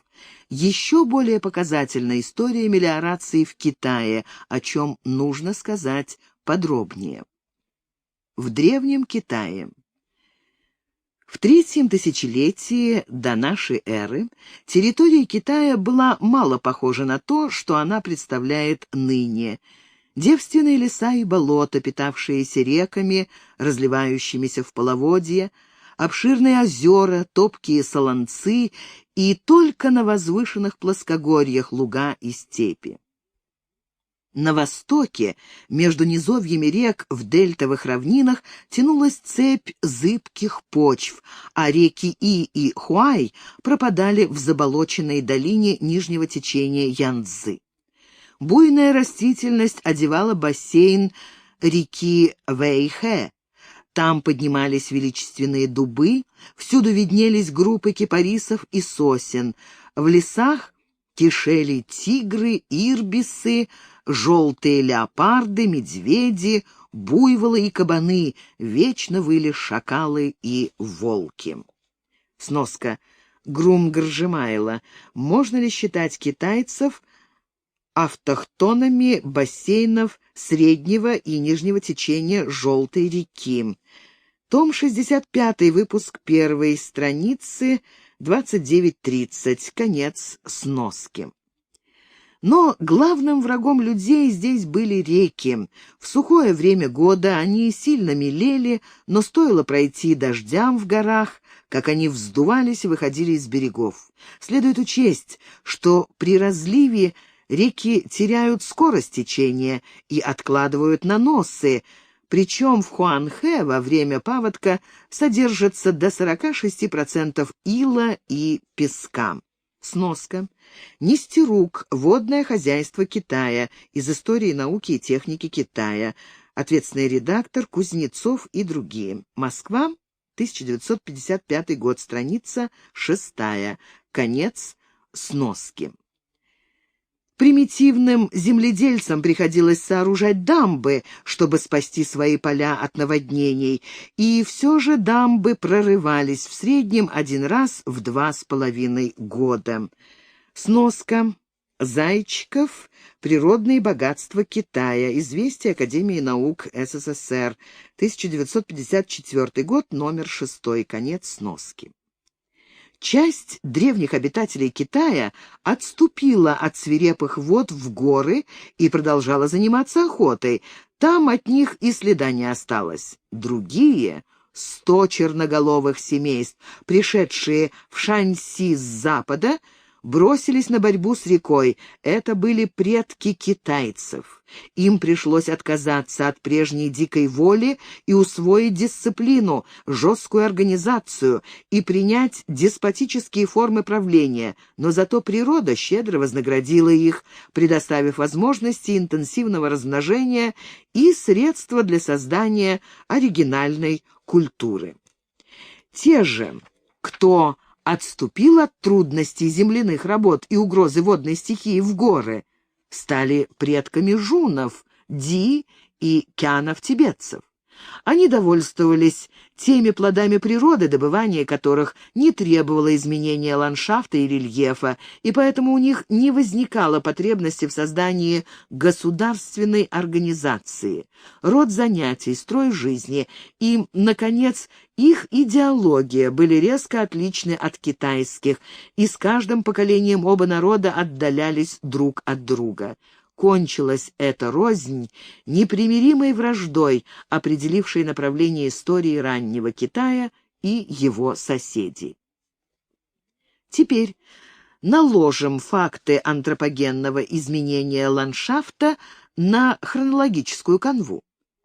Первый этап борьбы с природой имел место около 2278 года до нашей эры, когда легендарный предок первой китайской династии Юй провел работы по регулированию русла Хуанхэ, после чего центральная часть средневекового Китая, Шаньси и часть Шэньси, превратилась в земледельческую страну. Река вела себя спокойно до 602 года до нашей эры, то есть в течение 16 веков. Сноска. Нестерук. Водное хозяйство Китая. Страница 11. Конец сноски. Исторически, это монолитная эпоха древнекитайской культуры, включающая три династии – Ся, Шан-Инь и Чжоу, при которых Китай представлял собою конфедерацию многочисленных княжеств, связанных друг с другом высшим по тому времени достижением культуры иероглифической письменностью. Сноска. Гумилев. Китайская хронографическая терминология в трудах Бичурина на фоне всемирной истории, предисловие, Бичурин. Собрание сведений по исторической географии Восточной и Срединной Азии. Чебоксары. 1960 год. Страницы 648-649. Конец сноски. За весь этот период созданный Юем искусственный ландшафт только поддерживался, но когда с 722 года до нашей эры наступила эпоха весны и осени, условное название эпохи, происходящее от заглавия хроники, в которой она описана, все пошло по-иному. Конфедерация княжеств, представлявшая единое целое под председательством Вана, царя, распалась на 124 самостоятельных государства, которые начали усердно поглощать друг друга. Тогда перешли в контрнаступление и горные жуны, и воды Хуанхэ. В результате плохого содержания дамб в 602 году до нашей эры произошло первое зарегистрированное изменение течения реки Хуанхэ, и с тех пор основная работа на реке до XVIII века заключалась в поддержании дамб и заделке прорывов. Сноска. Нестерук. Водное хозяйство Китая. Страницы 19 и 22-23. Конец сноски. В аспекте, принятом нами, это явление должно рассматриваться как поддержание существующего ландшафта, то есть мы приходим к парадоксальному выводу о том, что китайцев следует зачислить в тот же разряд этносов, что и алганкинов, и эвенков. Однако проверим наш первоначальный вывод. В IV веке до нашей эры железо превратилось в настолько общедоступный товар, что из него стали делать не только мечи, но и лопаты. Сноска. Гумилев. Китайская хронографическая терминология. Страница 652. Конец сноски. Благодаря техническому усовершенствованию в III веке были созданы оросительные системы, из которых наиболее важной была система Вэйбэй, орошавшая 162 тысячи га полей в северном Шэньси. Сноска. Нестерук. Водное хозяйство Китая. Страница 51. Далее цитируется эта же работа. Конец сноски. Благодаря этой ирригационной системе провинция Шэньси стала плодоносной и не знающей неурожайных годов. Тогда Цинь-Ши Хуанди сделался богатым и могущественным и смог подчинить своей власти прочих князей. Страница 52. Это было знаменитое объединение Китая, закончившееся массовой резнёй побежденных, закабалением уцелевших, построением Великой Китайской стены и истреблением не только ученых и всех книг, кроме технической литературы, под таковыми понимались книги по гаданию, медицине и агрономии, но и всех читателей исторических и философских трактатов, а также любителей поэзии. И вот тут мы можем поставить вопрос, было ли связано целенаправленное изменение ландшафта с грандиозным человекоубийством? Или они просто совпали по времени? Или же оба эти явления восходят к одной общей причине? И для решения проблемы проследим историю Китая и историю оросительной сети Вэйбэй дальше. Народное восстание 206 года до нашей эры ликвидировало режим империи Цинь, и при династии Хань столь больших кровопролитий не происходило. Страна богатела, ибо к прежней житнице в Шаньси на берегах Хуанхэ прибавилась новая на берегах рек Вэй и Цзин, но тут сказала свое слово природа. Вода для оросительной сети поступала из реки Цзин, которая была преграждена плотиной, однако река углубила свое русло, и водоприемник остался на сухом месте. Пришлось прорыть новый канал и построить плотину выше по течению, и в последующие века это повторялось 10 раз, что потребовало огромного вложения труда, и все-таки в XVII веке система Вэйбэй стала фактически заброшена. Страницы 52-55. На протяжении истекших 2000 лет развернулась средняя история Китая, его императорский период. В плане этнологии китайцы этого периода относятся к древним китайцам, как итальянцы к римлянам или французы к галлам. Иными словами, на берегах Хуанхэ создался новый народ, который мы называем тем же словом, что и старый. Но не надо переносить дефекты нашей терминологии на предмет исследования, тем более что слово «китайцы» — условный термин, появившийся в XII веке вследствие развития караванной торговли, и означал он тогда многоязычное племя, с которым имели дело итальянские и русские купцы. От этого племени название «Китай» перешло на их соседей, называвших себя просто жители Срединной равнины. Для нашего анализа это важно, потому что общеизвестное слово «Китай» таксономически соответствует таким понятиям, как Европа или Левант, Ближний Восток, а не таким, как Франция или Болгария. Так вот, с эпохи объединения Китая императором Цинь-Ши Хуанди до потери Китаем самостоятельности на территории между Хуанхэ и Янцзы возникли, сформировались и потеряли силу два больших этноса, условно именуемые Северокитайский и Южнокитайский. Второй также связан с изменением ландшафта, ибо когда древние китайцы, из коих образовались оба средневековых этноса, широкой струей влились в долину Янцзы, то они на месте джунглей устроили рисовые поля.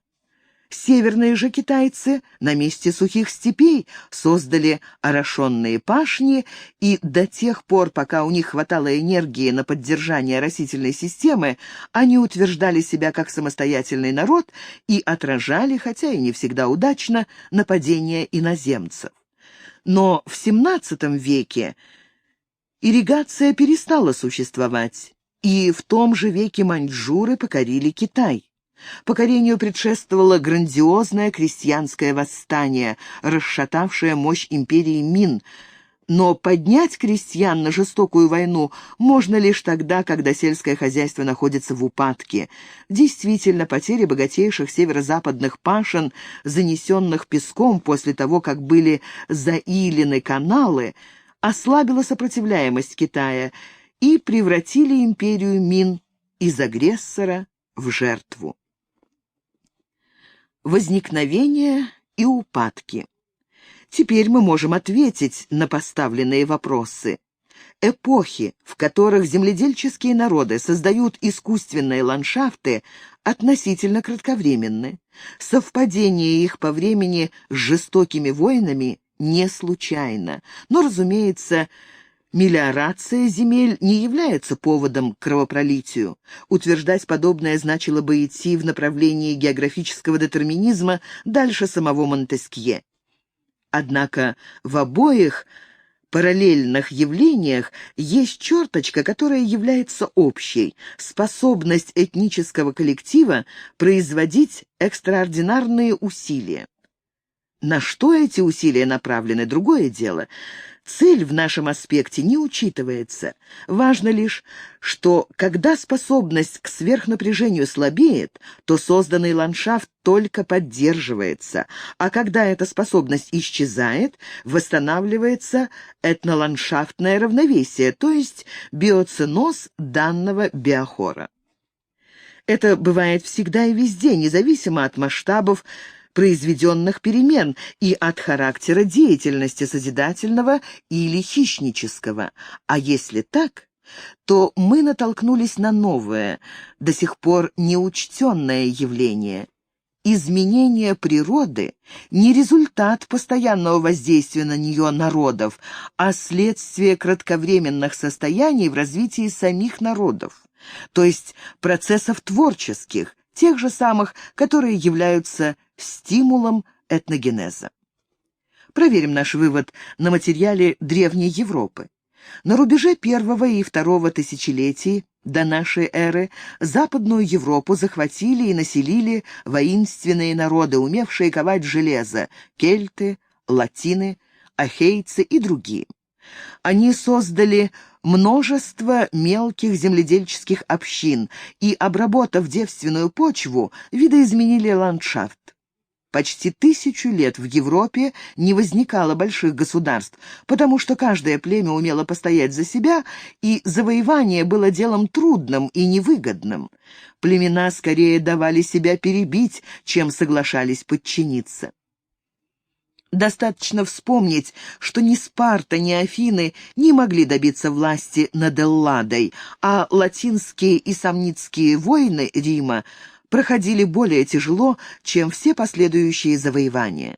В первую половину первого тысячелетия до нашей эры парцеллярное земледелие с интенсивной обработкой участков было институтом, поддерживавшим созданный культурный ландшафт. В конце первого тысячелетия до нашей эры парцеллы вытесняются латифундиями, где отношение к природе становится хищническим и одновременно возникает возможность завоеваний. Принято думать, что Рим покорил Средиземноморье и Западную Европу, потому что он почему-то усилился. Но ведь тот же результат должен получиться и в том случае, если бы сила Рима осталась прежней, а народы вокруг него ослабели. Да так оно и было. А параллельно с экспансией Рима шло превращение полей в пастбища, потом в пустыни, и, наконец, к V-VI векам восстановились естественные ландшафты, леса и заросли кустарников. Тогда сократилась численность населения, и Римская империя пришла в упадок. Весь цикл преобразований ландшафта и этногенеза, от сложения этносов до полной их нивеляции, занял около 1500 лет. Новый подъем деятельности человека и одновременно образование средневековых этносов произошел в IX-X веках и не закончен. Возможно, что для объяснения особенностей этого периода следует ввести дополнительные коррективы в связи с небывалым развитием науки и техники, но этот вопрос следует изучить особо, ибо сейчас нас интересует правило, а не исключение из него.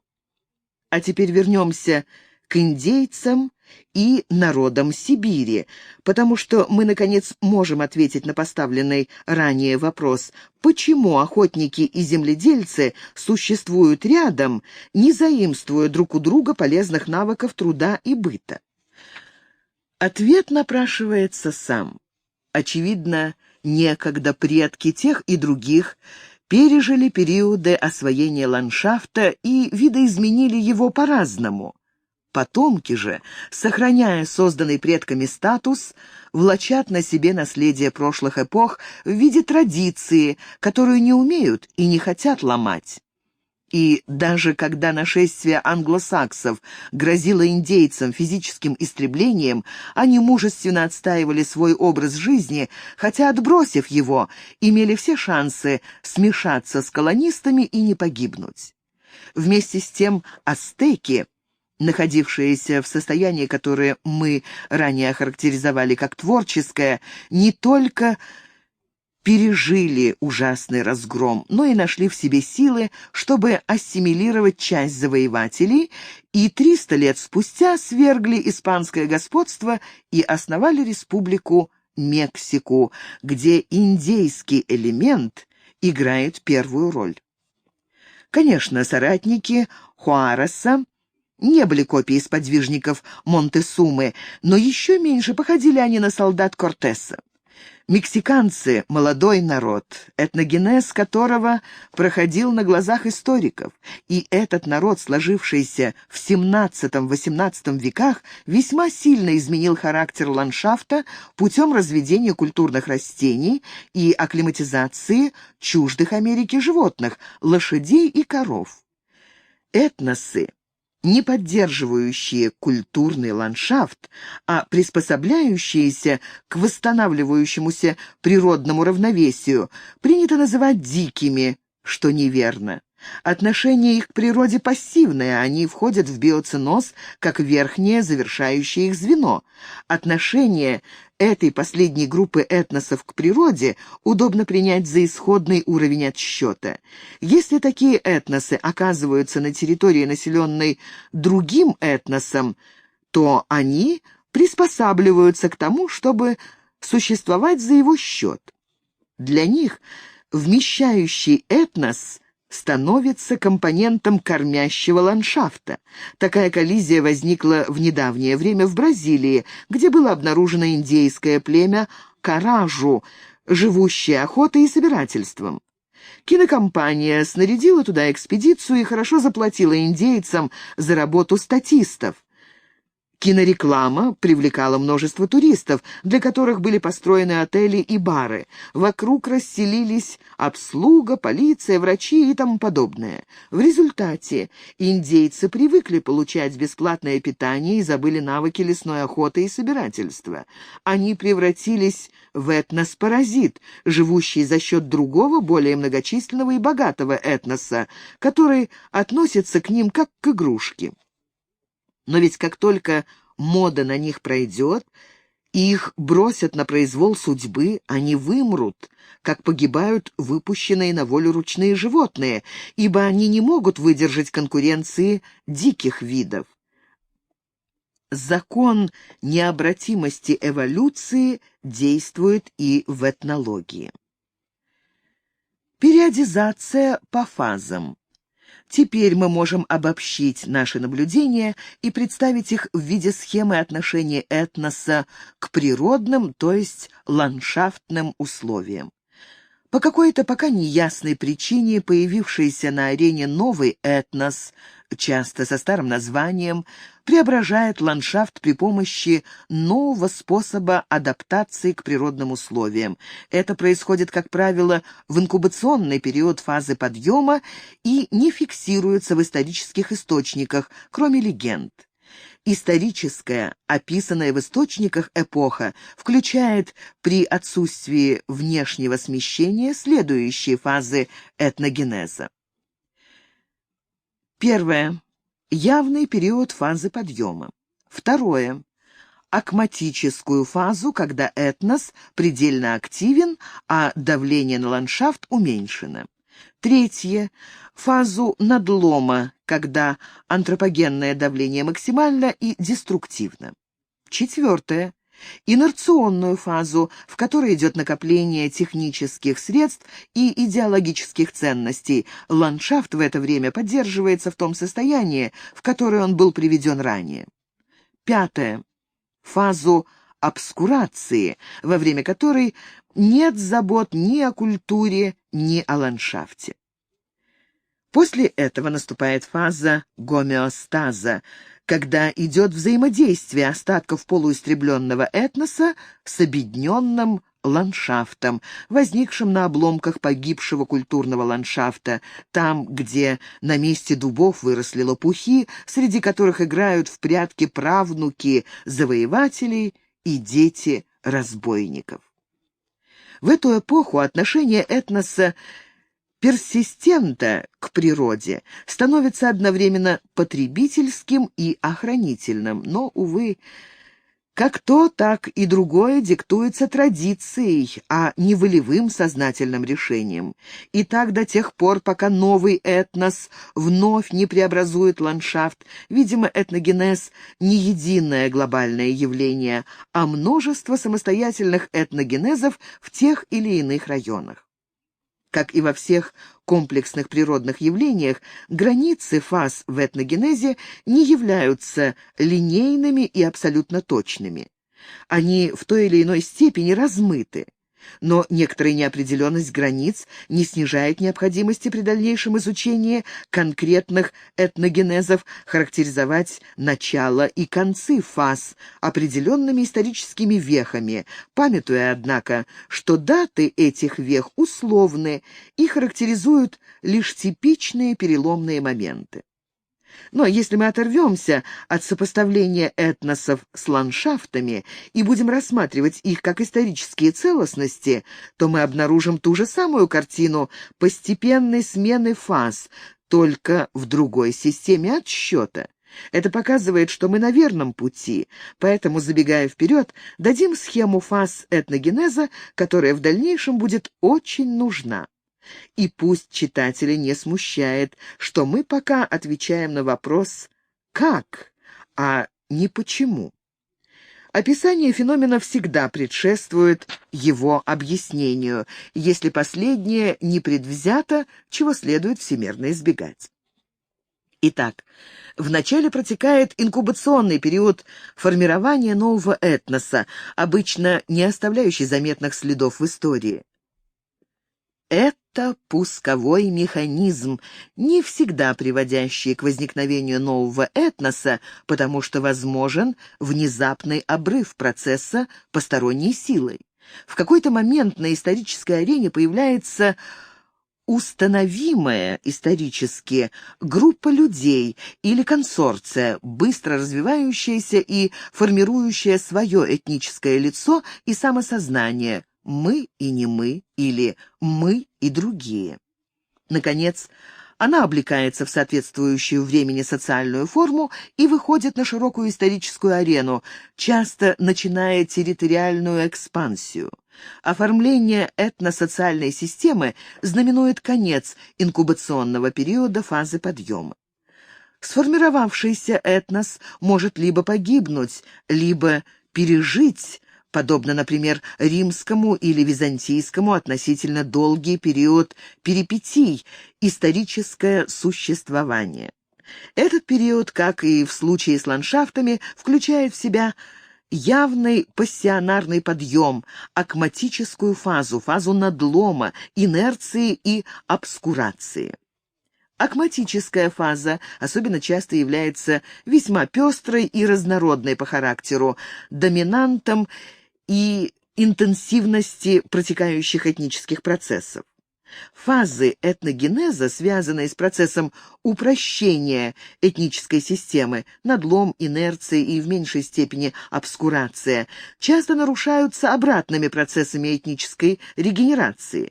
В этом случае инициативу социального обновления, отвечающего новым потребностям этнической динамики, перехватывают те этнические подсистемы, которые до того были скованы присутствием ведущего субэтноса или этноса. Лишь после того, как прежний лидер очистит место, могут проявить себя силы, приостанавливающие процессы этнического упадка. Сложнее всего исследовать конечные и особенно начальные фазы этногенеза из-за специфики работы хронистов. Если летописцы интересовались тем, как исчез тот или иной могучий народ, и предлагали свои объяснения, пусть даже несовершенные, то первичные проявления этногенеза они, как правило, игнорировали, считая их пустяками, не заслуживающими внимания. Это прекрасно показал Анатоль Франс в знаменитом рассказе «Прокуратор Иудеи» и в диалогах римских мудрецов в книге «На белом камне».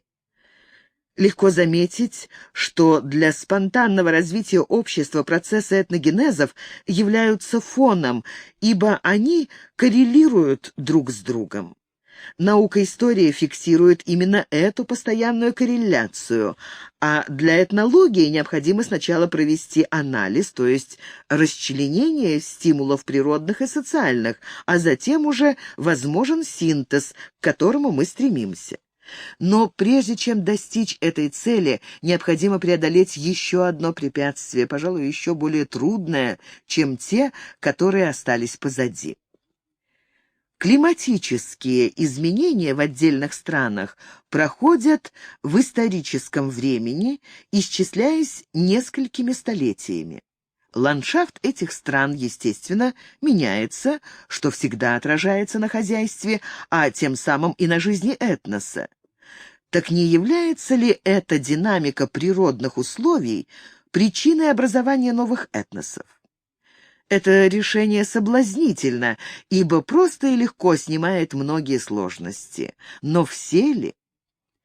Зависимость человечества от окружающей природы, точнее, от географической среды, не оспаривалась никогда, хотя степень этой зависимости расценивалась разными учеными различно.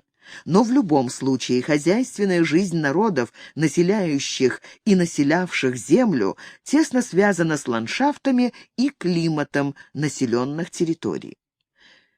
Так-то оно так, но и это решение нельзя считать исчерпывающим, ибо оно не отвечало на два больных вопроса. Первый. Люди умеют приспосабливать природные условия к своим потребностям, а создавая антропогенные ландшафты, они тем самым противодействуют нежелательным для них изменениям. Так почему же тогда гибнут могучие этносы со своими хозяйственными системами, которые мы именуем цивилизациями? А ведь они гибнут на глазах историка. Второй. Климатические колебания и связанные с ними процессы могут воздействовать на то, что есть, то есть на уже существующие этносы. Они могут губить целые популяции, как, например, было в долине низовьев Тигра и Ефрата в 24 веке до нашей эры. Это явление природы описано в вавилонской поэме «Энума Элиш» и в древнееврейской книге «Бытия», причем датировки совпадают. Сноска. Шиитников. Изменчивость общей увлажненности материков северного полушария. 1957 год, страницы 220-221 и 262, конец сноски. Они могут вынуждать людей покидать родные земли и искать пристанище на чужбине, что произошло с монголами в XVI-XVII веках. Сноска. Грум-Горжемайло. Рост пустынь и гибель пастбищных угодий и культурных земель. Страница 437. Конец сноски.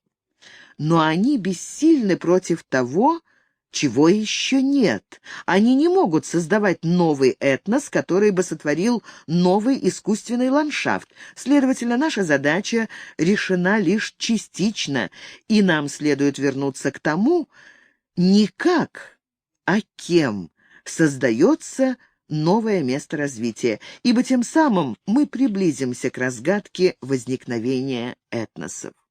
Но и тут перед нами трудности. Если концы и гибели цивилизаций очевидны, то где начальные точки этногенезов? Пусть даже не исходные, если предположить наличие инкубационного периода, то, по крайней мере, те, от которых можно вести отсчет, причем одинаковые для всех изучаемых процессов. Иначе сопоставления разных этногенезов будут неоправданы. Но и эта задача поддается решению, так как новые этносы возникают не путем дробления старых, а путем синтеза уже существующих, то есть этнических субстратов. И возникают эти этнические группы в строго очерченных географических регионах в сверхкраткое время, а регионы каждый раз меняются, что исключает воздействие наземных условий, то есть географический детерминизм, который Сэмпл определила так: «Человек – продукт земной поверхности». Сноска. Исаченко. Детерминизм и индетерминизм в зарубежной географии. Вести Ленинградского университета, 1971 год, номер 24, страница 90. Конец сноски. Не только. Известно и описано влияние на Землю солнечной активности и космического излучения, изредка достигающего поверхности планеты. Сноска. Ермолаев. О границах и структуре географического пространства. 1969 год, номер 5, страницы 401-427. Конец сноски. Но ограничим перечисление сомнений и перейдем к описанию феномена. Глава 17. Взрывы этногенеза. Взрыв этногенеза I века нашей эры. Если бы этносы были социальными категориями, то они бы возникали в сходных социальных условиях, а на самом деле, как сейчас будет показано, пусковые моменты этногенезов, там, где можно их проследить на строгом фактическом материале, совпадают по времени и располагаются в регионах, вытянутых либо по меридианам, либо по параллелям, либо под углом к ним, но всегда как сплошная полоса. И вне зависимости от характера ландшафта и занятий населения, на такой полосе в определенную эпоху внезапно начинает происходить этническая перестройка, сложение новых этносов из субстратов, то есть этносов старых. Последние при этом ломаются и разваливаются, а новые развиваются весьма активно. А рядом с такой полосой покой, как будто ничего нигде не происходит. Естественно, самоуспокоенные этносы становятся жертвами своих беспокойных соседей.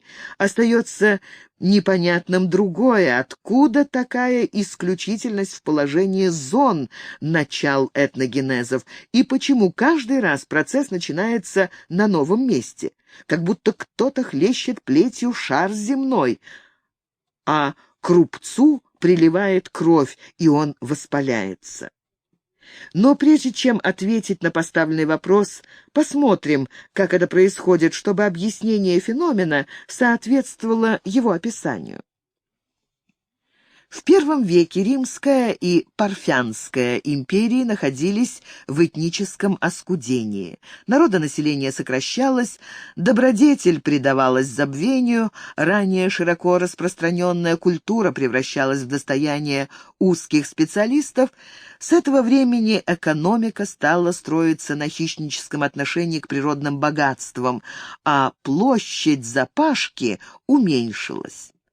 После жестоких потерь в гражданских войнах стало не хватать способных чиновников и офицеров, зато увеличилось количество люмпен-пролетариев. Пьянство и разврат в Риме стали бытовой нормой. Перечисленные явления — суть элементы фазы этногенеза, которую мы смеем назвать обскурацией. Не в лучшем положении находились германские и сарматские племена, опустившиеся и терявшие былую боевую доблесть. Германик без труда прошел через вражескую территорию от Рейна до Эльбы. Завоевание Британии также совершилось поразительно легко. Это тем более странно, что в III веке до нашей эры инициатива этнической агрессии принадлежала на западе кельтам, а на востоке сарматам. Изучая детали и общий ход кампаний Цезаря в Галлии, Помпея в Сирии, Марка Антония в Парфии и Клавдия в Британии, мы видим, что успехи сопутствуют римским орлам только там, где сопротивление исключительно слабое.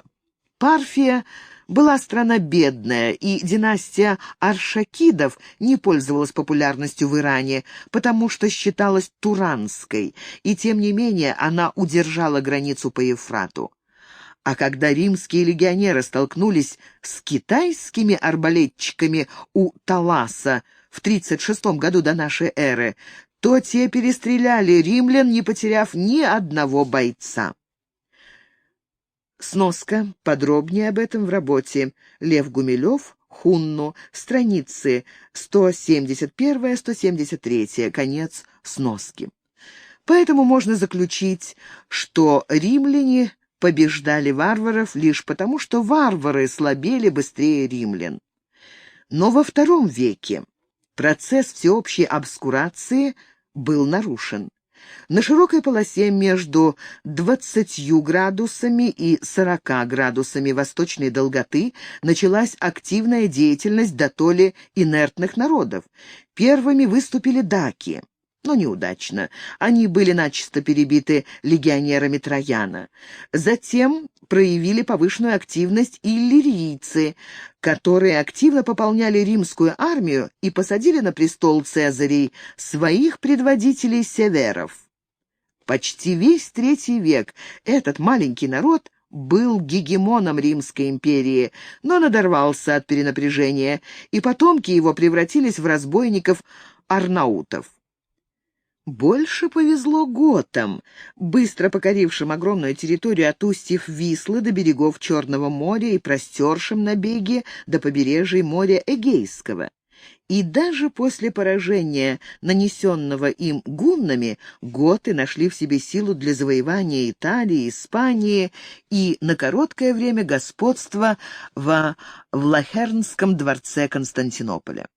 Судьбу кровавого взлета с готами делили вандалы и анты. Наличие способности к сверхнапряжениям у восточно-германских племен во II-III веках резко контрастирует с инертностью западных германцев и сармато-аланов, позволивших небольшой орде гуннов покорить себя. Но самым важным событием было образование нового этноса, называвшего себя христианами. У этого этноса принципиально не могло быть единства по происхождению, языку, территории, ибо было сказано «несть варвар и скиф, эллин и иудей». В системе Римской империи, где была установлена широкая веротерпимость, христиане были исключением. Разумеется, причиной тому были не догматы, которые, к тому же, до 325 года не были установлены, и не правительственный террор, ибо императоры стремились избежать гонений, специальными эдиктами запрещая принимать доносы на христиан, и не классовые различия, потому что христианами становились люди всех классов, а острое ощущение чуждости склада христиан всем остальным. Христианином в первом-третьем веках становился не каждый, а только тот, который чувствовал себя в мире чужим, а в общине своим. Количество таких людей все время увеличивалось, пока они не начали преобладать в IV веке. Тогда Рим превратился в Византию. Что бы ни было сказано в евангельской доктрине, но в этногенезе ранние христиане показали наличие всех тех качеств, которые необходимы для создания нового этноса и которые можно свести к двум – целенаправленности и способности к сверхнапряжениям. Инерции толчка I века хватило на 1500 лет, за которые Византия прошла все фазы исторического периода и фазу обскурации, после чего фонариоты превратились в персистентный этнос, а прочие византийцы были ассимилированы турками или славянами. Сноска. Жители квартала Фаннар в Стамбуле, где жили потомки византийцев, пощаженных турками при взятии Константинополя в 1453 году, были вырезаны во время греческого восстания в 1821 году в отместку за резню мусульман в Морее. Конец сноски. На восточной окраине очерченной нами полосы в III веке дал знать о себе новый народ со старым названием персы. К древним персам они относятся как итальянцы к римлянам или современные греки к эллинам. Ахеменидская монархия была историческим завершением длинного периода культурного, общественного и этнического развития классического Ближнего Востока. Македонское вторжение оборвало прямолинейное развитие этой традиции, а парфяне, освободившие Иран от селевкидов, были для местного населения тоже завоевателями и чужими. В 226 году персы создали свое государство и свой оригинальный этнокультурный комплекс, основанный на остроумном соединении конфессионального и племенного принципов. Зороастризм, ставший официальной идеологией, в отличие от христианства, был чужд прозелитизму, но этот пробел восполнялся манихейством, гностической системой в иранском преломлении. В отличие от Византии, развитие персидской популяции было нарушено вторжениями извне, сначала арабским, а потом сельджукским.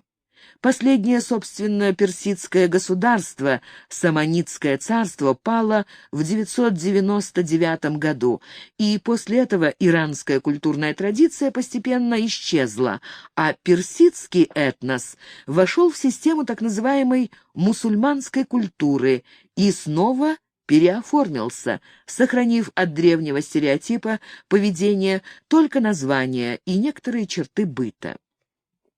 Наконец, на западной окраине, в Ютландии, народ англов, также захваченных описанным подъемом, с некоторым запаздыванием проявил себя, вторгшись в V веке в Британию. Трудно было бы понять, почему малочисленные дружины Генгиста и Горзы оказались вдруг сильнее густого населения этой богатой страны. Экономически и технически саксы и англы были слабее романизованных бриттов, но этнически они были моложе, и потенция возраста дала им возможность получить перевес в неравной борьбе с кельтами. Исключение составили лишь отсталые районы Британии, где кельтское население не растратило былой воинственности и употребило ее на отражение чужеземцев – Уэльс, Корнуэльс и Шотландия. Гунны в III-V веках нашей эры. Весьма распространено мнение, что великое переселение народов в Европе произошло вследствие нажима на них кочевых гуннов из Заволжья. Однако ознакомление с датами событий позволяет это мнение отвергнуть полностью. Хунну – кочевая держава, возникшая в современной Монголии ранее IV века до нашей эры. Тюркоязычные хунны, будучи обществом доклассовым, создали державу, основанную на господстве над народами. Начиная с 209 года по 97 год до нашей эры, держава Хунну растет и разбивает лучшие силы могучего Китая, а после этого победившая Хунну неуклонно слабеет, а разбитый Китай без боя становится господином положения, то есть победа не пошла хуннам впрок.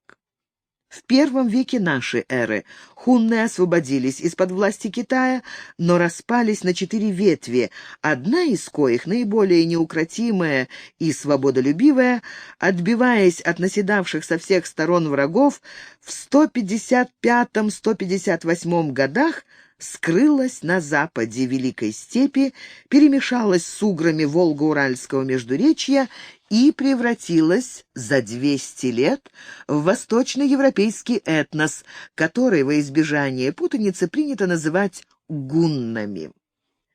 Сноска. Иностранцев хунну и гунны. Труды туркологического семинария. Том 1, Ленинград, 1926 год. Конец сноски. За III-IV века гунны победили аланов, истомив их бесконечной войной, и только в V веке перешли Карпаты и попали в долину Дуная, причем часть их, акациры, остались в родных степях на Дону и Волге. Сноска. Иордан. Происхождение и деяния гетов. Перевод с Гржинской. Москва, 1961 год, страница 91. Под гетами подразумеваются готы. Конец сноски. Итак, активность гуннов имела место на 3 века позже, нежели взрыв активности, описанный нами. Массового переселения из Азии тоже не было, а была искусная политика опытных вождей, искушенных в дипломатии и стратегии. Готы были, сравнительно с гуннами, легкомысленными и наивными детьми. Потому они проиграли войну и потеряли прекрасную страну у Черного моря.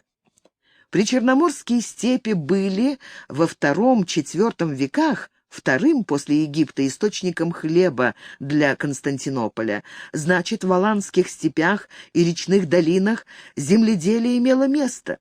Гунны перешли Дон, разгромив аланов в 371 году, победили готов при помощи рассамонов в конце IV века и около 420 года заняли Паннонию.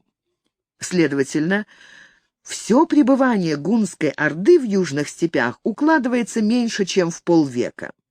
При этом сами гунны были немногочисленны, а орудовали они руками тех же покоренных аланов, рассамонов, антов, остготов и других местных племен.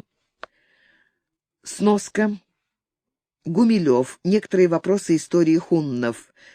Вестник древней истории, 1960 год, номер 4, конец сноски. Если бы все жители Восточной Европы были перебиты, то откуда бы гунны взяли людей для войны с Римской империей и Ираном? Правда, оседло-земледельческое хозяйство было гунским нашествием разрушено, но из этого не следует, что жители лесистых долин Терека и Среднего Дона или тростниковых зарослей дельты Волги не пересидели в своих укрытиях кратковременного передвижения кочевников, тем более что они-то земледелием не занимались, ибо были охотниками и рыболовами.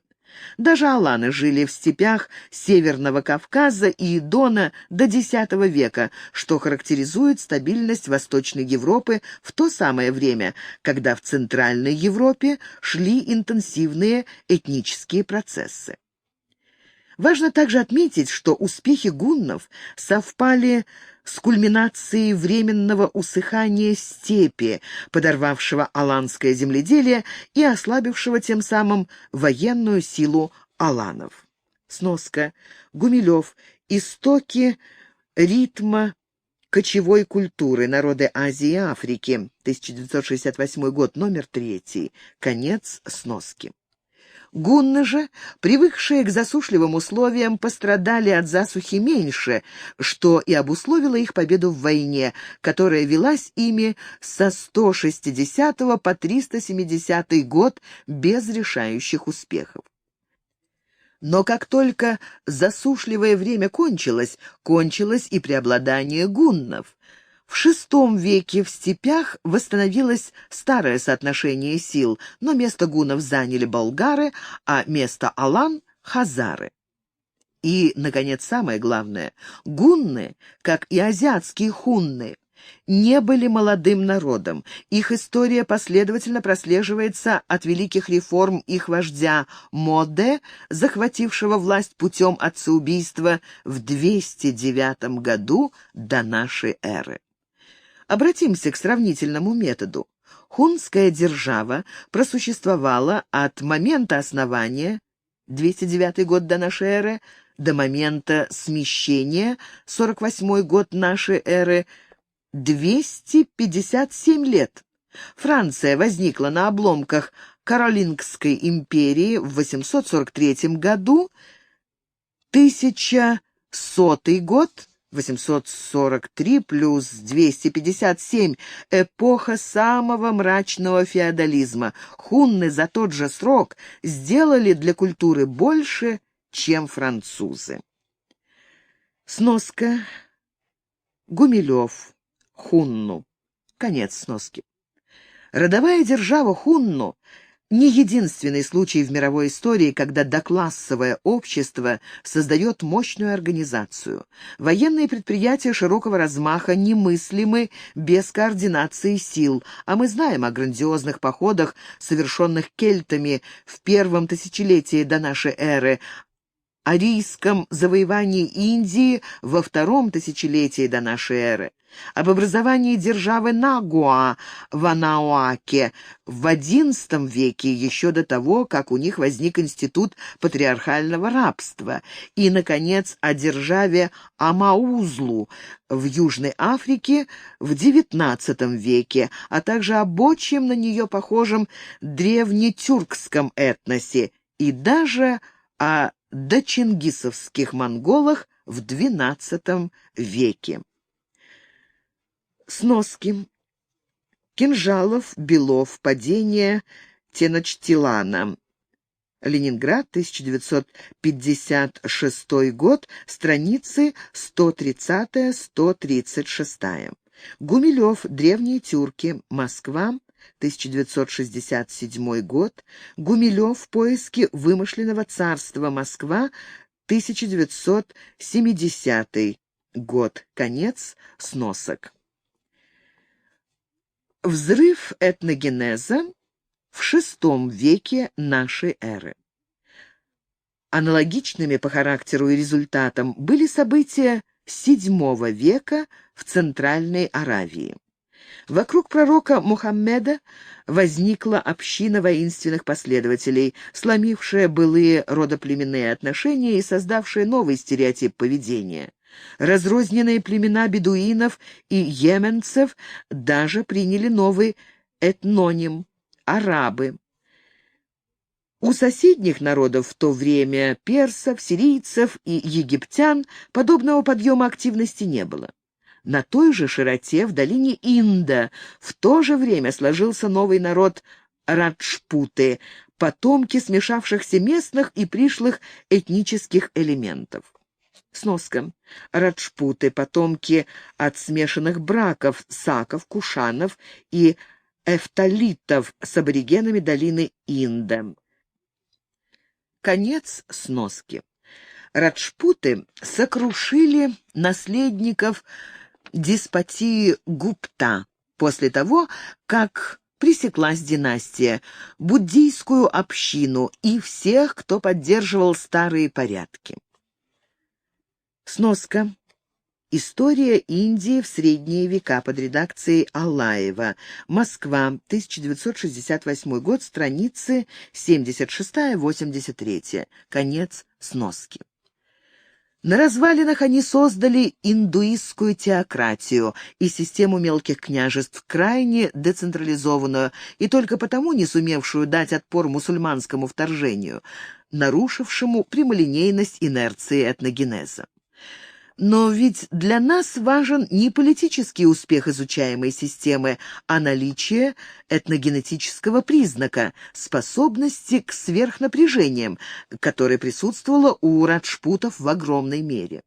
В известном смысле она-то и определила их поражение в XI веке, ибо каждый князек бросался в бой с мусульманами в одиночку и погибал, но не соглашался признать главенство своего соседа. Для активной внешней политики этноса оказывается самым выгодным не высшая, а средняя степень распространения способности к сверхнапряжениям, потому что при ней возможна консолидация сил и координация действий. При дальнейшем ослаблении напряжения в этническом коллективе становится легким управление, но понижается сила сопротивления внешним воздействиям. Так потомков воинственных ариев, бенгальских индусов, англичане даже не вербовали в свои колониальные войска, ибо те были слишком послушны для того, чтобы быть боеспособными солдатами. Не поддержка тех или иных общественных групп позволила Ост-Индской компании овладеть Индией, а пассивность наиболее многочисленных индийских этносов связала руки тем энергичным раджам и султанам, которые хотели уберечь страну от порабощения. Впрочем, мусульманские завоевания после XI века проходили точно так же. Видимо, причиной бед Индии были сами индусы. Далее на восток тогда же сложился тибетский народ, объединивший дотоле разобщенное тибетское Нагорье путем прямого и быстрого завоевания племен Северного Тибета. Предки завоевателей были небольшим племенем на среднем течении Цангпо Брахмапутры, принявшим в свою среду некоторое количество сяньбийцев, в середине V века вытесненных из Хэнси, и непальских горцев, так что к VI веку образовалось смешанное в этническом плане население. Сноска. Гумилев. Величие и падение древнего Тибета. Страны и народы Востока под редакцией Ольдерогге. Выпуск 8, Москва, 1969 год. Страницы 156-157. Конец сноски. Оно-то и создало знаменитую Тибетскую империю в VII-IX веках, оспаривавшую у Китая гегемонию в Восточной Азии. И, наконец, в Западном Китае в тот же период произошел мощный этнический взрыв, опрокинувший варварскую империю Вэй. В результате этого создались средневековый китайский народ и историческая традиция независимой империи, прерванная маньчжурским завоеванием XVII века. Сноска. Гумилев. Первое. Хунны в Китае. Страницы 234-235. Второе. Древние тюрки. Страница 10. Конец сноски. Описанные явления этногенеза не только синхронны, но и расположены на одной полосе, осью которой является линия, соединяющая Мекку и Чан'ань. Далее на восток эта ось проходит через Южную Японию, где тоже произошла этническая консолидация, и теряется в Тихом океане. Продолженная же на запад, она идет через безлюдную Ливийскую пустыню и доходит до Западного Судана, где, однако, этногенетические процессы в эту эпоху не зафиксированы. Не правда ли странно? Взрыв этногенеза в XI веке нашей эры. Возникает впечатление, что линейные участки земной поверхности, по которым проходили интенсивные процессы возникновения этносов, не охватывают весь земной шар, а ограничены его кривизной, как будто полоска света упала на школьный глобус и осветила только ту его часть, которая обращена к источнику света. Эта аналогия скорее иллюстрация. Какова его содержательная основа? Об этом речь впереди. А пока учтем еще один случай, оставив прочие, Европу и Центральную Америку, на потом. Это необходимо для того, чтобы исключить иные, привычные, но не исчерпывающие объяснения. В XII веке в Восточной Азии одновременно сложились два могучих этноса и одно маленькое племя, погибшее в младенческом возрасте. И на этот раз ареал этногенеза был строго очерчен географически, но не имел касательства к наземным ситуациям, ландшафтным, социальным и культурным. До начала XII века население берегов Амура и его притоков, тунгусоязычные джурджени, находилось в состоянии гомеостаза, что проявлялось в социальной примитивности, племенной раздробленности и неспособности отстоять себя от южных агрессивных соседей Киданьской империи Ляо. Джурджени платили киданьским императорам дань соколами, выдрессированными для охоты, а также поставляли рекрутов для несения военной службы. В таком же положении находились степные племена Восточного Забайкалья, суммарно называвшиеся либо Дзубу, либо Дадань, татары.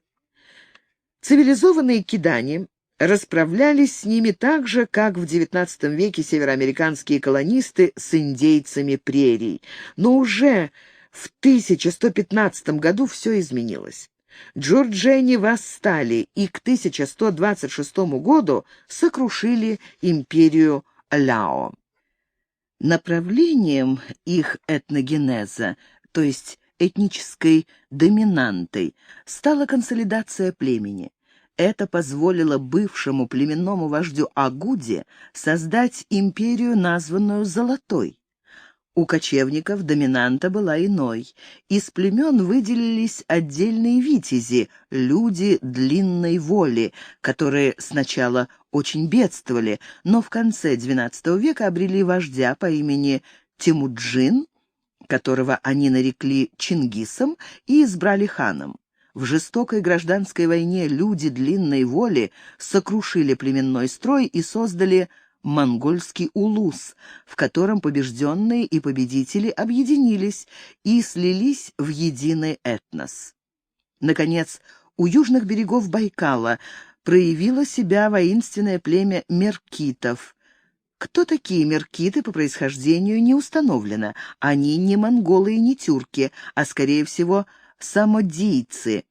Но нам важно не это, а то, что до 1216 года меркиты оспаривали у монголов гегемонию в Центральной Азии. Следовательно, тут перед нами взрыв этногенеза, аналогичный тем, которые мы рассмотрели ранее.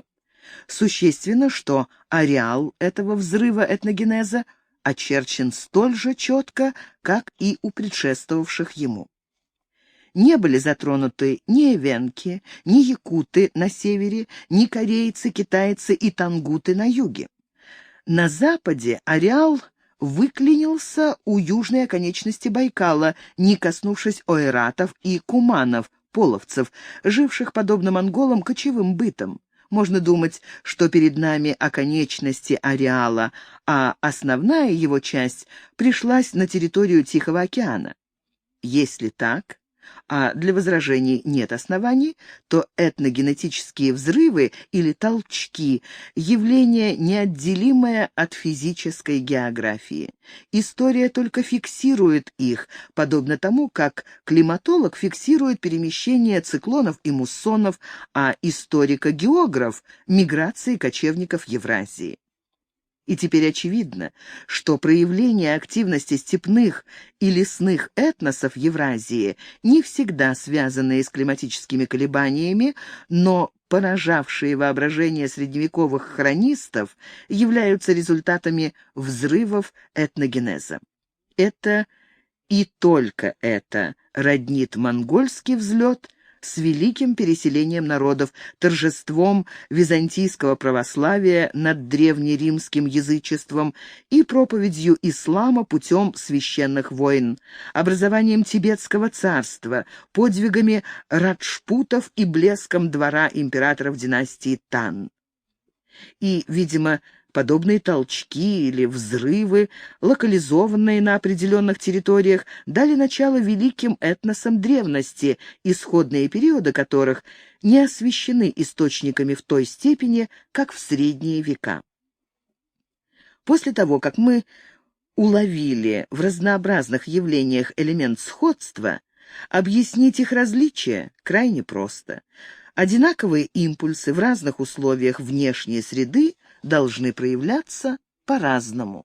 Представим себе человека, идущего по горному хребту и толкнувшего ногой камень, который покатился вниз по склону. Иногда этот камень может вызвать лавину, которая погребет под собой несколько поселков, а иногда он застрянет в расщелине или натолкнется на уступ и тут же остановится. Рассчитать путь камня и предсказать его судьбу было бы можно, имея все данные о силе и направлении толчка, а также о всех препятствиях на его дороге, но практически такое количество входных данных получить невозможно.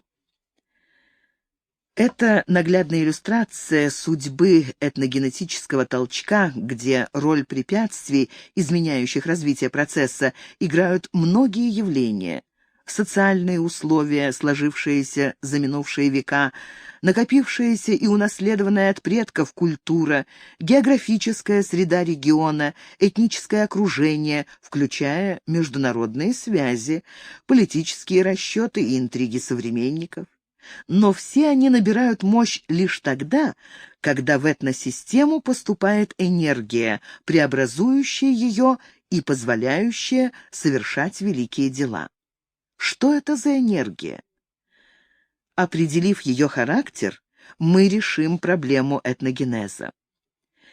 Отметим, что, изучая этническую историю, мы видим только общественные отношения и социальные институты, но это не значит, что наши наблюдения исчерпывают тему, ведь электричество или теплоту мы обнаруживаем только в проявлениях, видя, например, раскаленную нить в лампочке или ощущая ее нагрев, но это не мешает нам производить обобщение опыта и оперировать умозрительными понятиями. Да ведь и такие понятия, как жизнь и социальная формация, тоже обобщение многих наблюдений. Очевидно, таков же этнос. Этнос соотносим с социальными и биологическими категориями так же, как соотносятся длина, вес и температура предмета, и то и другое параметры процессов разной природы, не сводимых друг к другу. Поскольку мы уже установили, что социальные процессы и этногенезы развиваются параллельно, то необходимо проверить, как взаимодействуют этносы с популяциями, биологическими таксонами того же уровня. Нас ждут не меньшие сюрпризы.